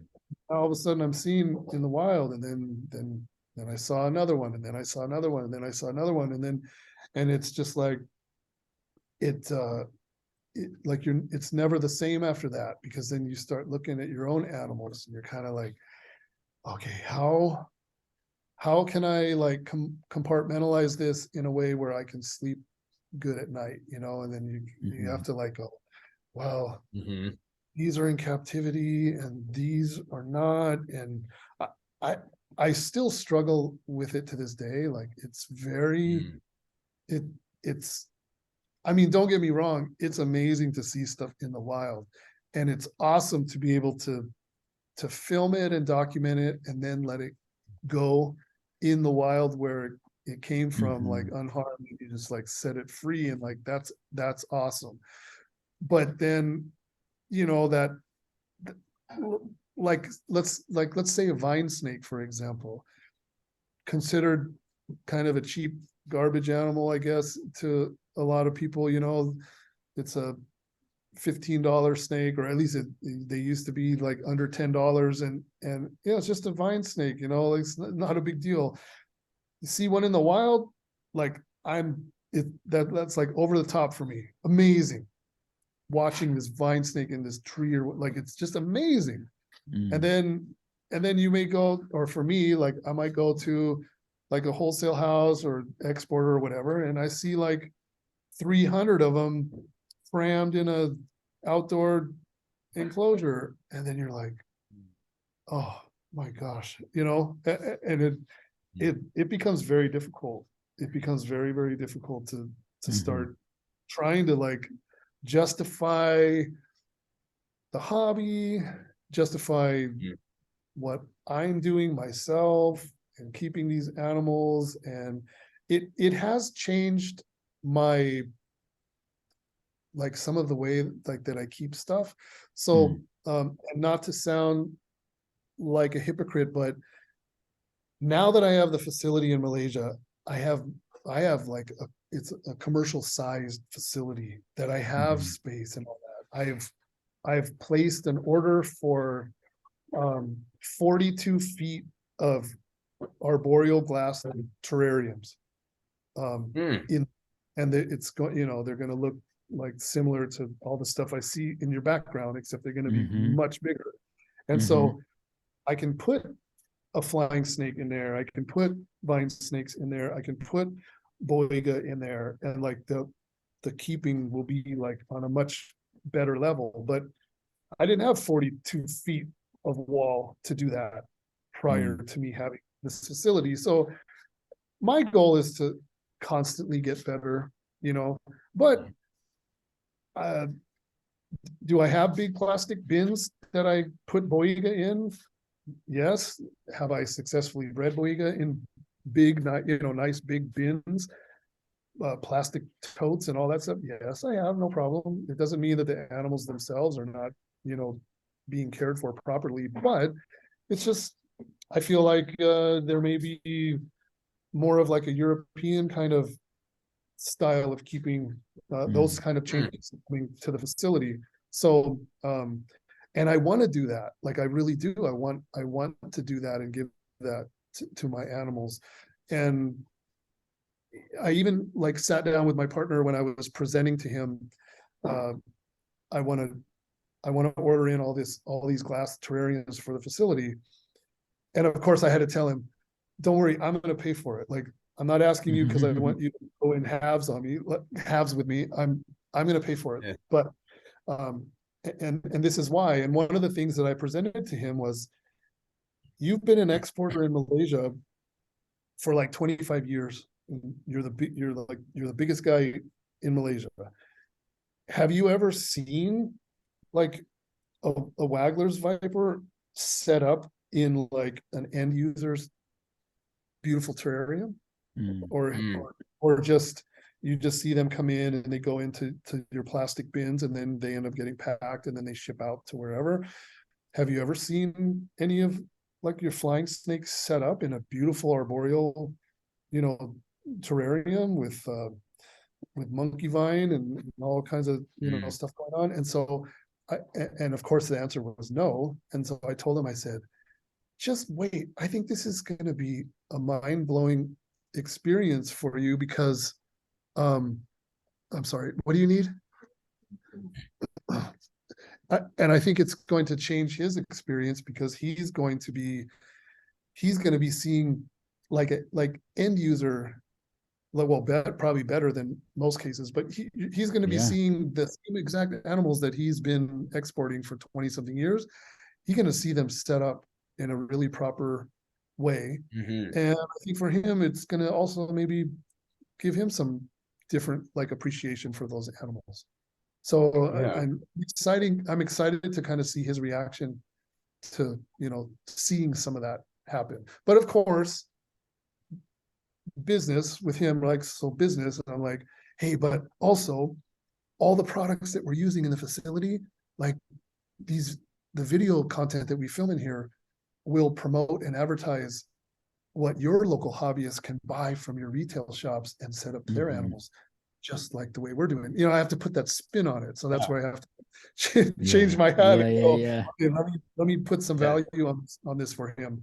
But it is, I think, going to be really interesting for him, as to see his reaction and like, oh, wow, those whatevers are really active in there. Like, that's really interesting to watch them, sit and perch and cruise and hunt and do all those kind of things. So I think it's cool, but it's definitely its own reward. The goal is always evolve and improve and get better at stuff. So so I have a maybe slightly somewhat off topic or like a slight change in direction on the topic.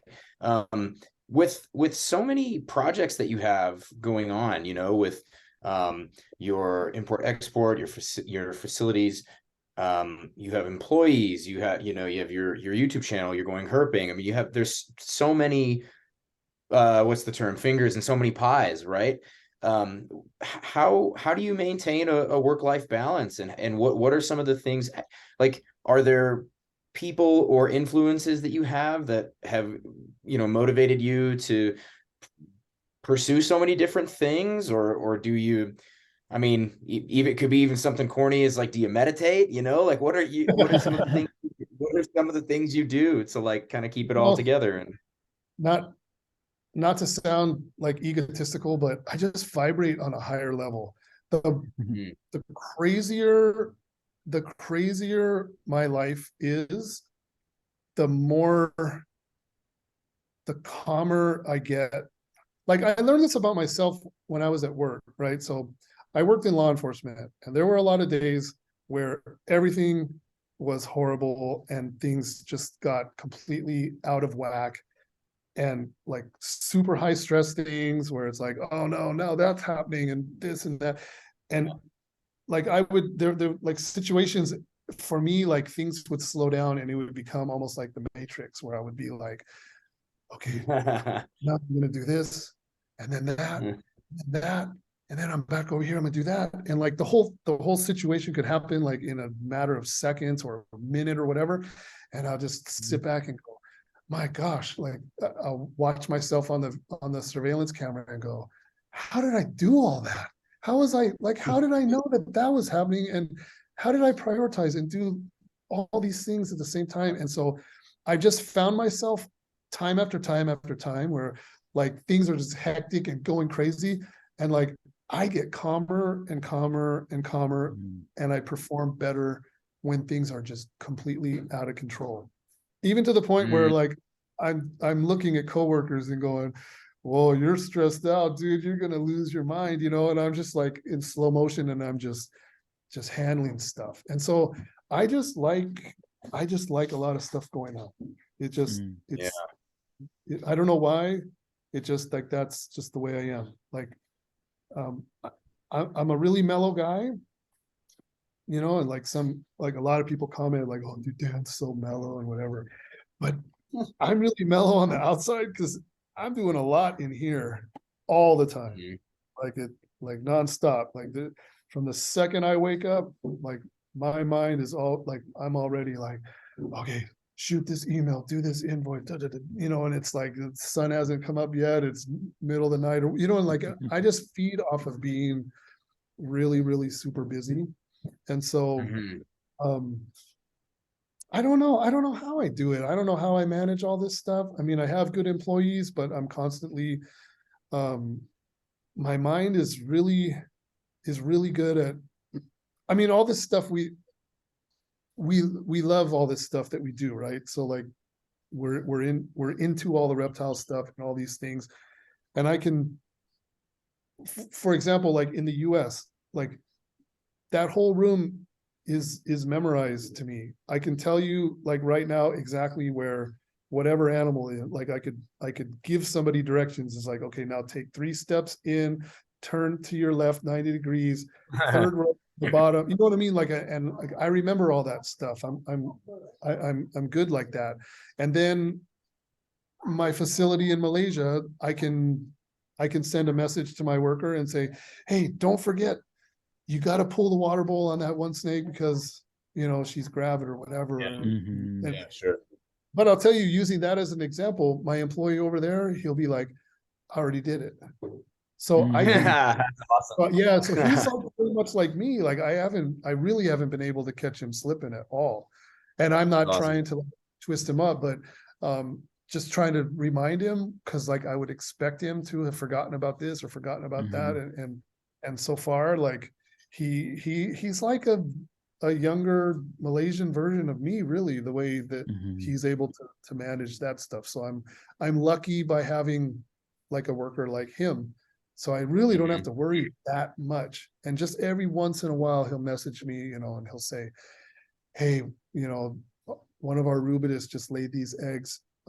do you think they're viable or not? You know, because like maybe the breeding stuff is not his specialty, so he'll run things by me like that. But having good people in place to like manage stuff. The US for me right now is difficult because it's family, and I got a couple of guys coming once a week, 2 different people. It used to be 1 guy, but I decided to add a second guy just so I could have a 3rd set of eyes on. And that way things like it reduces the chances of things getting missed. And so but the end goal for that is like to have really no animals in the US at some point, because I feel more comfortable with in Malaysia. So if I ever lose my worker over there, it's going to be a sad day. And I'm gonna have to like really hope and pray that I find a good replacement. But you gotta have, you gotta have people. I have to have people, like good people to kind of help things along and all that. And I'm just good about like being able to remember to like remind people, it's like, hey, don't forget, you got to do this. Oh yeah, I forgot about that, and so just I don't know, but like if you ask me like what did you have for dinner last night, I can't remember. Stuff that the things that we prioritize, right? So sure. And then I rely on my wife over here to like manage the other things, like the phone bill, the internet bill, the this, the that, I need her. She's a huge help too, so she helps manage as well. So but also before I forget, because we were talking about this right before we started recording, and I spaced altogether because we got off on some other really interesting and cool topics. But Patreon, wanted to talk Patreon because I just felt like the feelings you had around it and the way you were talking about your Patreon in particular sounded really intriguing to me. So like what drove you? Said you started in July, and what drove you? What was like the impetus behind doing that?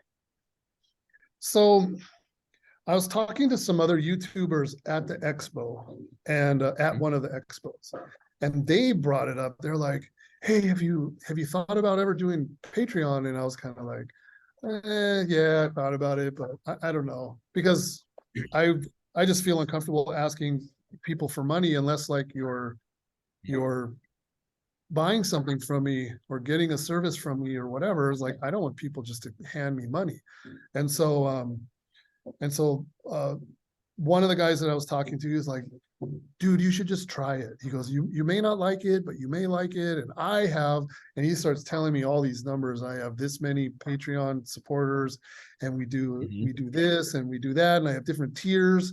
And I'm thinking to myself, yeah, but what do you offer to your patrons? Because I'm like, you're so limited on what you can offer. What are you giving your people? And then just being frustrated with YouTube not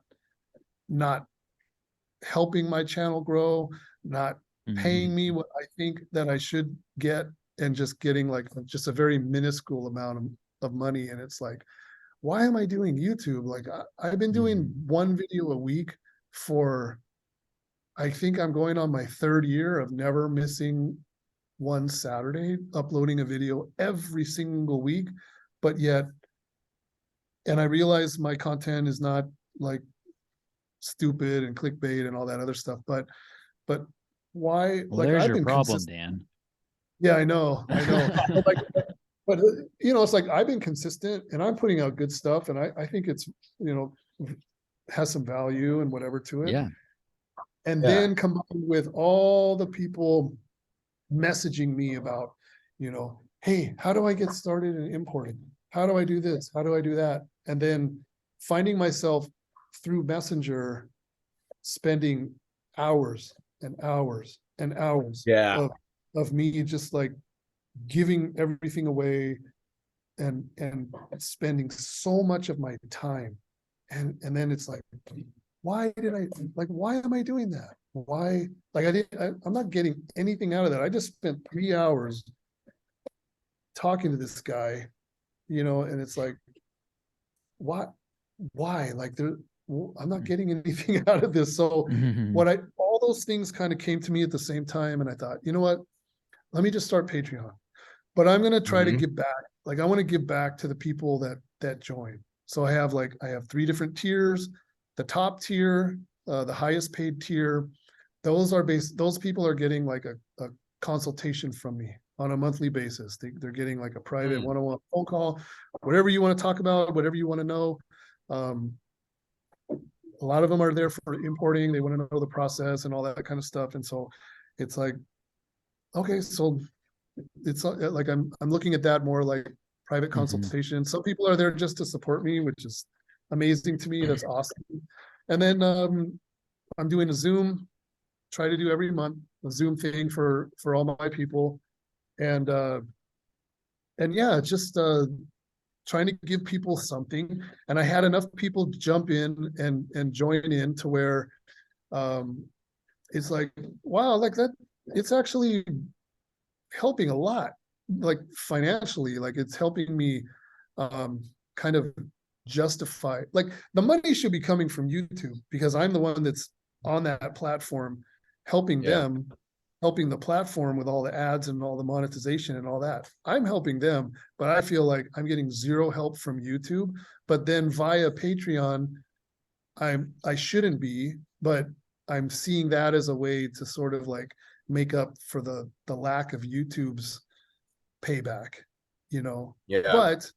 but then at the same time, I'm trying to give back to the Patreon people by allowing them, like just opening myself up and like, let's do the Zoom, let's discuss whatever you want to discuss and give discounts on animals and early shot at stock and all those kind of things. And we have our Discord and everybody's super cool. They're all like-minded people. And I've been asked by some people, so what do you think? Are you enjoying the Patreon experience or are you not? Because some people don't like it. And I'm like, no, actually, I like it. I like it because it's like-minded people, and we get together and do all of our stuff, and it's cool. It's cool, and we have really good discussions. Discord is really, I don't have to like moderate it where I have to go in there and go, be nice to people. You shouldn't have said that. Like it's not like that. It's just I just let it go wild, and people are just there, just sharing stuff and posting photos, and it's okay. I wish it would grow more. I mean, I wish a lot of things, right, on especially movement and everything else, but the Patreon experience is okay. It's okay. I think I have about 50 patrons or so, and I don't push it. I don't really push it that often. Every once in a while I'll drop a little hint or whatever, but for the most part I feel awkward, like asking people to join it or whatever. So I just kind of let it happen, on its own. But I do like when I have like a super cool video that I think is like really cool, reptile related and all that, that's when it seems to me to make the most sense to like say, hey, by the way, you guys, if you like this video, you may want to consider joining our Patreon where we can, discuss these things and more. And then I also have a second YouTube channel to where I'm separating the travel content from the reptile content. So it just seemed like that made the most sense. But YouTube is so tough to grow like a new channel. It is so difficult. I mean, if YouTube would just, I get it. YouTube is a business. They want the most amount of people to see the most amount of ads because they're getting paid by the advertisers and all this other stuff. But so the big channels are the channels that they're recommending and they're pushing and they're helping the big channels grow even bigger. But the small channels, it's just like, if they just recommended every once in a while, like one of us, like a small channel's video to like more of their audience, and like you got to help the new channels and the small people grow a little bit too, like that's I have this love-hate relationship with with YouTube where it's like, man, because I've been doing YouTube for a long time. And don't get me wrong, YouTube is amazing for business. It's amazing for promotion. I have a small following compared to most of the other bigger names. I have way more knowledge and way more experience, and I provide way more value, in my opinion. But and that's great, and people know who I am, and I get a lot of respect and all that behind it. But it's just like, where are the subs at? Like, where are the views at? This is crazy to me. And I know a lot of the YouTubers, and I'm like, those guys don't know anything. You guys, you're following these people and you're getting your information from these people. They don't know anything. The reptiles it's a prop. It's just something that they use in their videos. It's crazy to me. It's crazy to me. Yeah. YouTube, I have the worst like love-hate relationship with all of that stuff. It's crazy to me. But I'm not gonna stop. I'm just gonna keep pushing forward. My wife keeps telling me, don't worry, it'll happen, it'll happen. She's been saying that for like the last 10 years. And it's gonna happen, and it's probably not gonna happen. But I just keep doing it, and it's cool. And if I ever like need to call someone out, or if I ever need to put a message out there, my following is big enough to where it'll be heard loud and clear. So like, you know, so like if I ever need to, it's good enough for something like that. But yeah, no, I mean, it's okay. But Patreon is helping a lot. It's sad, but the Patreon is like helping justify me doing YouTube, which is not how it should be. But that's like how it is. It's weird. So yeah, weird. yeah. How strange. That's very, very intriguing to me. There's such a strange difference between those two platforms, and yeah, I when I started mine, it was like the strangest experience, and I felt real sheepish about the idea of like putting up a paywall between, because I do one of the same things as you, where if you're a Patreon subscriber, you get first shot at some of my stuff. And I had a couple of people get really upset at one point and say, you're like trying to put a paywall between your availability and the public. I'm like, no, I'm just saying these people are giving me a tip for the help I give them. So I'm going to give them first shot at the stuff I produce. It's a trade. It's an exchange. Like, you can still get an animal. Yeah. They're going to get first dibs. That's not that weird. If you have a faster car, you're going to get to the reptile shop before somebody else and get you know what I'm saying? It's like, it's not that. Totally. Yeah, it's such a bizarre thing. I got to plug into some power here, or else my computer's gonna die. Oh, for sure. Okay, I'm juiced up. All right. No, Nice. totally get it. I totally get it. It's one of those things where like I feel the same way, but now when I do like a consultation with somebody, and it's one of my patrons, I feel like it's totally justified, and I feel comfortable doing that.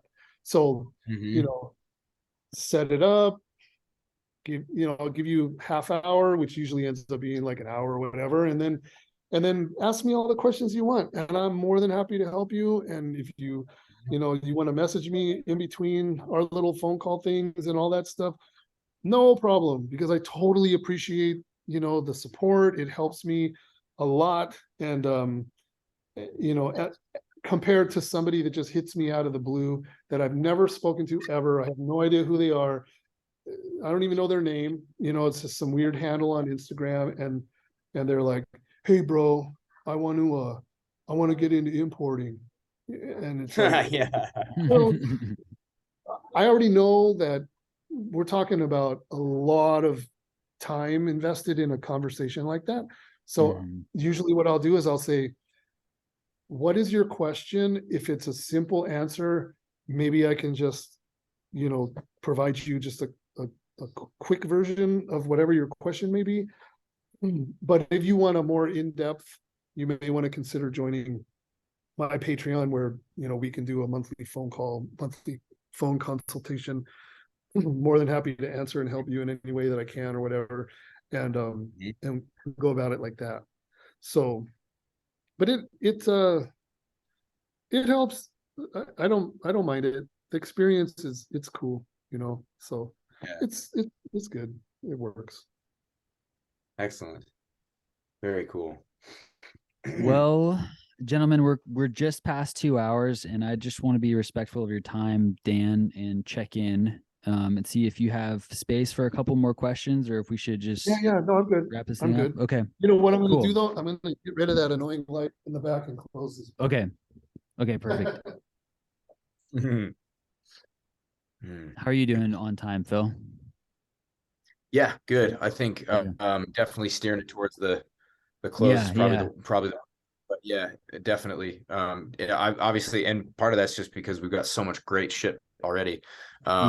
Hopefully in the future we can do this again too, like even though because I'm sure we could have lots of really interesting conversations. Yeah, for sure. So as we're kind of moving toward close, I'm curious. I mean, you have had, I know that you're a real appreciator of diversity, in herpetoculture, and you've worked with countless species over the years. And I'm curious if there's one that kind of stands out to you as like a favorite. Yeah, it's gonna be Pataeus carinata, just because I feel like I'm the godfather of that species, because I brought it into the hobby. It is a little bit, I have a little bit of regret for bringing it into the hobby, just because of the way that I see things now portrayed on social media, and it's kind of taken on its own momentum, where I see hobbyists in Indonesia now having probably mostly a fake appreciation for it, but they're just doing it because of social media attention. Because those animals were just something that was being skinned, and their skin was being passed off as king cobra because it looks so similar. So it was just another.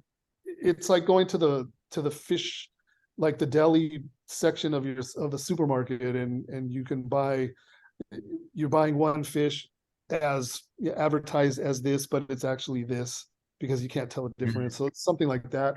And so I just see, like, now there's like lots of demand, but luckily the animals are still pretty scarce in the hobby, so I'm not seeing like all the other nonsense that goes along with that. But I love those animals. I love the size. They have really good vision. I don't like to say that animals are intelligent. It's just that most snakes can't see very well or at all. So the lack of having the sense of sight, it doesn't make the animal stupid and the one that can see more smart. It's just that they don't have acute vision. But Pataeus carinata can see so well, and they can actually identify different people.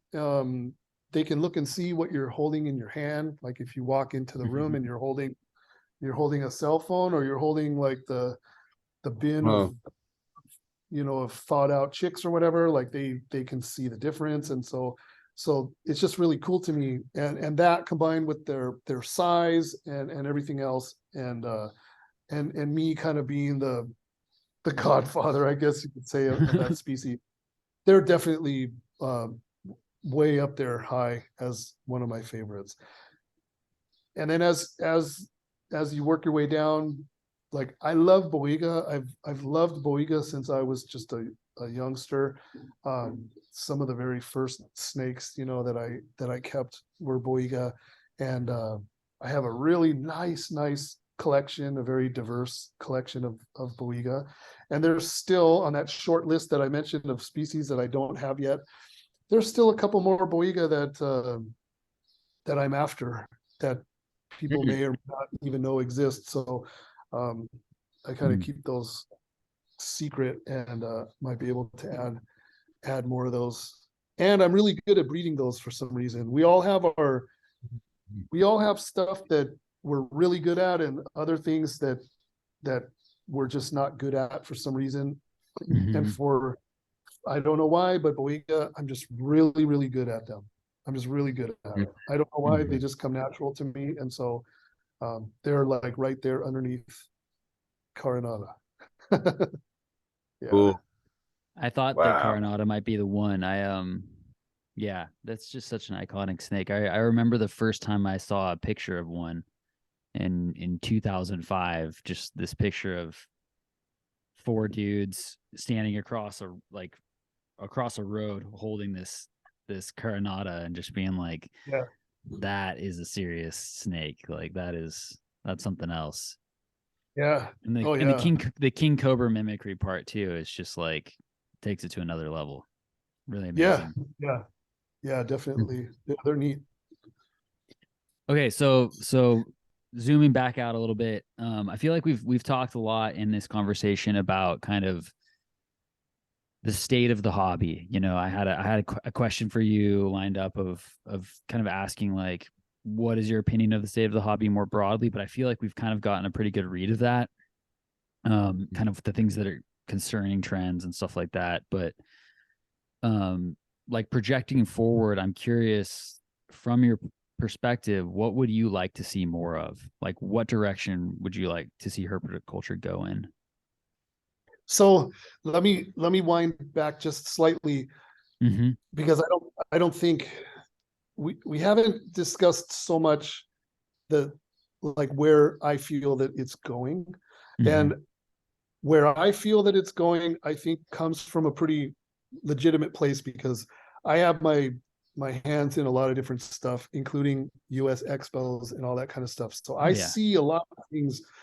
And of course, like market demand, I get a lot of inquiries for animals myself that a lot of other Mhm. people don't, because people know that to ask those other people for those things, they're going to say, no, I'm sorry, we have no idea what those are, but they can come to me and ask me for like really kind of the obscure stuff, as I like to call it, and they'll get an answer.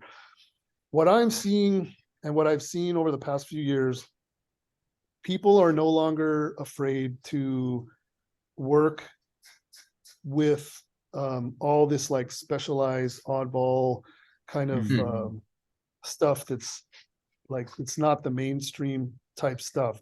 It used Mhm. to be that everybody felt like they needed it. It's, you know, it's like going to high school and everybody's wearing Vans slip-ons or whatever, Mhm. right? So, like, all the kids feel like they need to wear Vans, or they're not a cool kid. And so that's the way that the reptile thing was going for a long time. It was, if you weren't doing ball pythons or crested geckos or whatever, a very short list of very common things, you just weren't one of the cool kids. And so everything else was virtually ignored. And it was like that for a long time. Then Mhm. it started to change. The market started to change. Things got a little bit oversaturated. Not even close to how oversaturated things are now, but it was starting to look like things weren't going to make it, and maybe we need to jump off into this and that. And then that's where my business just sort of, I was just kind of in the right place at the right time, where I was getting a lot of people coming to me. Now they wanted to like specialize and like corner their own little thing and whatever, or they weren't afraid to work with the things that they actually liked, as opposed to the things that everybody else liked. And so it's continued going on that path. And right now, more than ever, I feel like people are trying to carve out their own market with something unique that other people aren't doing, or they feel that it it could use more attention, or Mhm. whatever, or it has more value now, or whatever it ends up being. But um, people are really looking to corner some type of market. That's the trend that Mhm.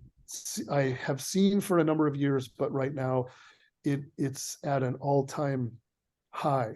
And so I know it sounds really weird, because there's a lot of weird vibes in the reptile hobby and industry business, where everyone is just like, oh, the recession, and these things aren't moving anymore like they used to be, and on and on and on. But for me, I'm experiencing the opposite. where I just have huge market demand. But, you know, like if let me use, I don't know, like one of the more rare like Boiga species or so. Let's use like Boiga melanota, Malaysian mangrove snake. I can only produce and provide, combined with US and Malaysia, maybe I can supply for like captive bred babies, maybe 20 to 30 a year. And I can also supplement with wild caught like adults, maybe another like 40 or 50. And that's about it. Like that's the most that I can supply. Are there a lot of other people supplying those animals into the market? Not really. Maybe a tiny little bit, but not much. So how many customers do I need to like sell out, you know, to place all of those animals? I don't need that many customers. It's a lot different than, you know, 20 something thousand or 40 something thousand ball pythons on Morph Market.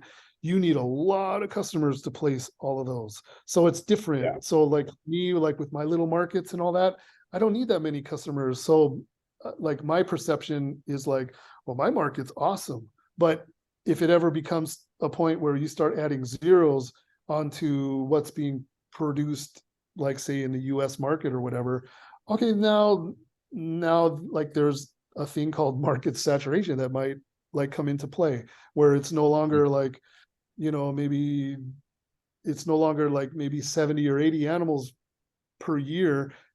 Maybe add another zero to that because there's so many more people that are breeding or whatever. Now there's an issue, you know, with the market saturation. So for me right now, it's amazing because it's just small amounts of things. I can't even produce enough to you know, meet the demand. People are really into it. It used to be that like CITES animals, which is like all your pythons and monitors and all that stuff, that was what everybody wanted. And the non-CITES stuff, the non-protected stuff was like just like a riffraff animal, low cost, like just people didn't want that kind of stuff. And now like I specialize in non-CITES stuff, and some of the prices are, you know, like selling like a Philippine mangrove snake for in excess of $2,000. Like, wow, it's a Boiga, you know, it's selling for more than, you know, like your average green tree python or whatever. And so, you know, there's value there. And so that's where I see things, not where the market is heading, but that where the market is at, where it has already headed. And it seems to just continue to be going that direction for me, at least. And I'm very fortunate, but I did spend many, many years watching everybody else in all those like full-on mainstream markets just make a killing. And I just sat back and just went, well, at least I have cool stuff. And, you know, and you like, and whatever, like, and you guys just do your little thing, you know, it's like, you know, your Pokemon or whatever, you know, it's just like you just keep doing your little thing amongst yourselves kind of thing. So that's where I see the market both at and headed right now for me. And I get a lot of requests for a lot of really weird stuff, like Draco, like flying dragons, flying Agamas, and all that kind of stuff. Just like really overall, you know, over the past couple decades, stuff that is like, I could probably get it really cheap. Didn't do real good in captivity because, you know, it's specialized and you need to, you know, put in a little more work and have different caging and a little bit different husbandry and all that. But now all of a sudden, like I got like 3 or 4 different requests for like each one wants like a small like breeding group or breeding colony of flying dragons. So it's like, wow, that's really different. And if somebody keeps those successfully and breeds those and reproduces those, I have no doubts that a captive, like baby captive bred Draco volans could probably sell for a couple $100 or more. I have no idea, but that's the kind of thing that we're in right now. and it's great because the more money that an animal is valued at, the better care it's given, the more respect it's given. It's not treated like just some, those only cost me $7.50. Okay, yeah, so we'll put them in that cage, and if they make it, they make it, and if they don't, they don't. It, like, unfortunately, that's how things are. Everything gets assigned a monetary amount, and it gets the same type of care based on the amount of money. And it does, and it translates all the way back to the exporter. If he was selling those for $3.50 for the last 20 years, but now all of a sudden he's able to sell those for like $100 a pop. Well, they're not going to just get dumped into some, 100 of them dumped into some bin out back. Like, now it's going to be like, wow, those are worth a lot of money. So we need to keep those differently so they're healthy by the time we're able to export to our customers. So there's just a lot of, like, the pandemic even pushed the values of things like extremely high. Some of it was real, but some of it was not. And so, yeah, freight went up a lot on things. There were more complications to getting animals and that sort of thing, but not for everything. Some things yes, but some things no. But since the money was good and people were buying, then a lot of, like, resellers just cranked the prices on everything, like, really, really high. Yeah. So, and it takes a long time for it to come kind of back down to reality also, because like what's posted on social media, on Facebook and everything, the whole world sees that. So if you keep posting what would be a good example? Like, just something weird, like an elephant trunk snake or something, you'll have like a little Facebook group, and the same people just constantly posting, look how cool this is, whatever. And then other people chime in, and then next thing you know, the prices are up a little bit, and then next thing you know, the dudes over in Indonesia, they're seeing all that stuff, they're watching the prices and everything go up. Then their prices are going up, then the exporters' prices are going up. And so the whole world sees what we post, and whatever gets like the most attention, and then the prices go up, and the whole thing like gets really kind of out of hand. So there's like so many that are going on with all that. But I love to see people branching out, no longer afraid, like I work with this and afraid that people are going to think that it's not cool. Like, now you could just go to a show and like walk up to a table and just say, yeah, I'm breeding flying dragons or whatever, and like, people are going to be like, whoa, that's really cool. But if you did that 10 years ago, they would have just laughed and said, okay, good luck with that. You know what I mean? Man. Yeah, sure. That's so true. Yeah. Yeah, that's very true. Man, this is there's been a lot. There's been a lot of good insights here. I mean, obviously, really cool. We're gonna have to have you back at some point, Dan, if you'd be willing, just because, like I said, I had prepared some questions, and I think I only got through like half of what I had gotten. But No, so someday we'll have to have you back. But you got the heavy stuff out of the way. So next time we can next time we'll just do softballs next time. Just right down center plate. But there's one question that we ask all of our guests. It's kind of like a traditional thing. And Phil, you wanna pitch it this time? Yeah, absolutely. Dominating the airspace. No, you've been killing it, man. I also want to echo what Roy said, because one of the things I like about doing this show is that we come in with all these thoughts and ideas about what we might want to talk about, and a lot of times some of the most interesting and rewarding conversations are the ones where we go way off track and just never get to any of the things that we wrote down. So that's what happened here. So I'm super psyched about that. With that in mind, the question that we ask everyone who comes on the show, except famously for one person, which was Philippe de Vaugelis, we just, because the the whole episode ended up being about that topic. But this question is, why herpetoculture? And you could take that sort of as broadly or as specifically as you like. Whether it's why you personally, why do we do it as people? Is it good? Is it bad? I mean, just why herpetoculture? My gosh, so for me, like that question for me, I take it as like, why am I doing it? Why am I in it? Why am I involved in it? And I can't explain it. I don't know why. I have no idea why. Like a lot of people are like, well, my dad was an importer in the 70s. And so like we were breeding these in the garage and what. I had nothing like that. All I can say is I started as young as I can remember. I was fascinated by dinosaurs. And it's the same thing, like it's so many people. It started with dinosaurs, it moved to insects, and then it moved to like marine biology, and then it just evolved into reptiles. And I found it to be just, not only was I fascinated by it, but it was something that I could do by myself.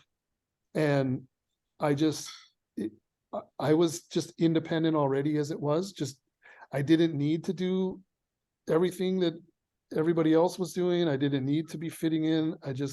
It was just my thing. I don't know where it came from.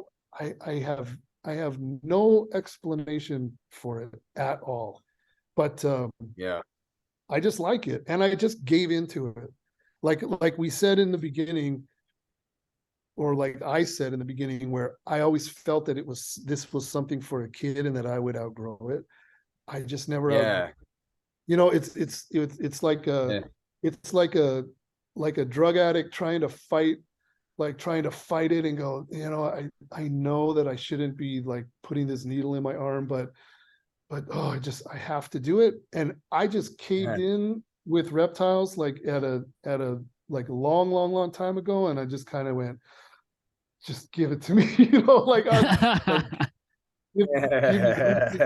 me everything you got, and so that's the only thing that I can liken it to, is just like I just caved. I just let it consume me, and just do it. Awesome. We had that's a great answer. We had one kind of famous one that keeps just coming up over and over again. Philip Tremper said it's a disease when we asked him that question. Yeah, totally. Yeah, totally. It really is. It really is. When I had COVID, like this was the first time I had it. And I would just I'd wake up in the morning and I'd sick and feel like crap. And then like something would pop into my mind about reptiles. And like, I would just tell my wife, I'd be like, I feel like crap, but you know what? Like, I can't help it, but this reptile stuff, it makes me feel so good. Like, whatever it was that was going on at the time, whether I had a box coming or whether I had, something was gravid or whatever, it was just like, no matter how bad everything is, over here. And it's like, I don't know, it just fixes everything, if good stuff is happening, of course, Yeah. But That's great. It's There's weird. I just open myself up and just give it to me, man. Give me all you got. Let's go. I'll take it. Let's go. Look up the IV. Exactly. That's awesome. All right, man. Well, where can folks find you? I mean, obviously, we've already mentioned the Patreon, the YouTube. If folks want to reach out to you, what's the best way to get in contact? It's DM Exotics on all the platforms. It's all DM Exotics everywhere. Yeah. Cool. Dan at dmexotics.com is the email address. YouTube is where we're the most active, and all of the links to all of our stuff is in every video description, so you can easily get in touch or follow through the YouTube is the best place. Every Saturday we drop a video. Our other channel, we drop a video every Sunday. We're going weekly. We're going strong with that, so it's all out there. Yeah. Awesome. We'll have it all in the show notes too for folks that find it easily. Yeah, for sure. I appreciate it. Of course, man. Yeah. All right. Well, I'm gonna stop the recording, and until next time.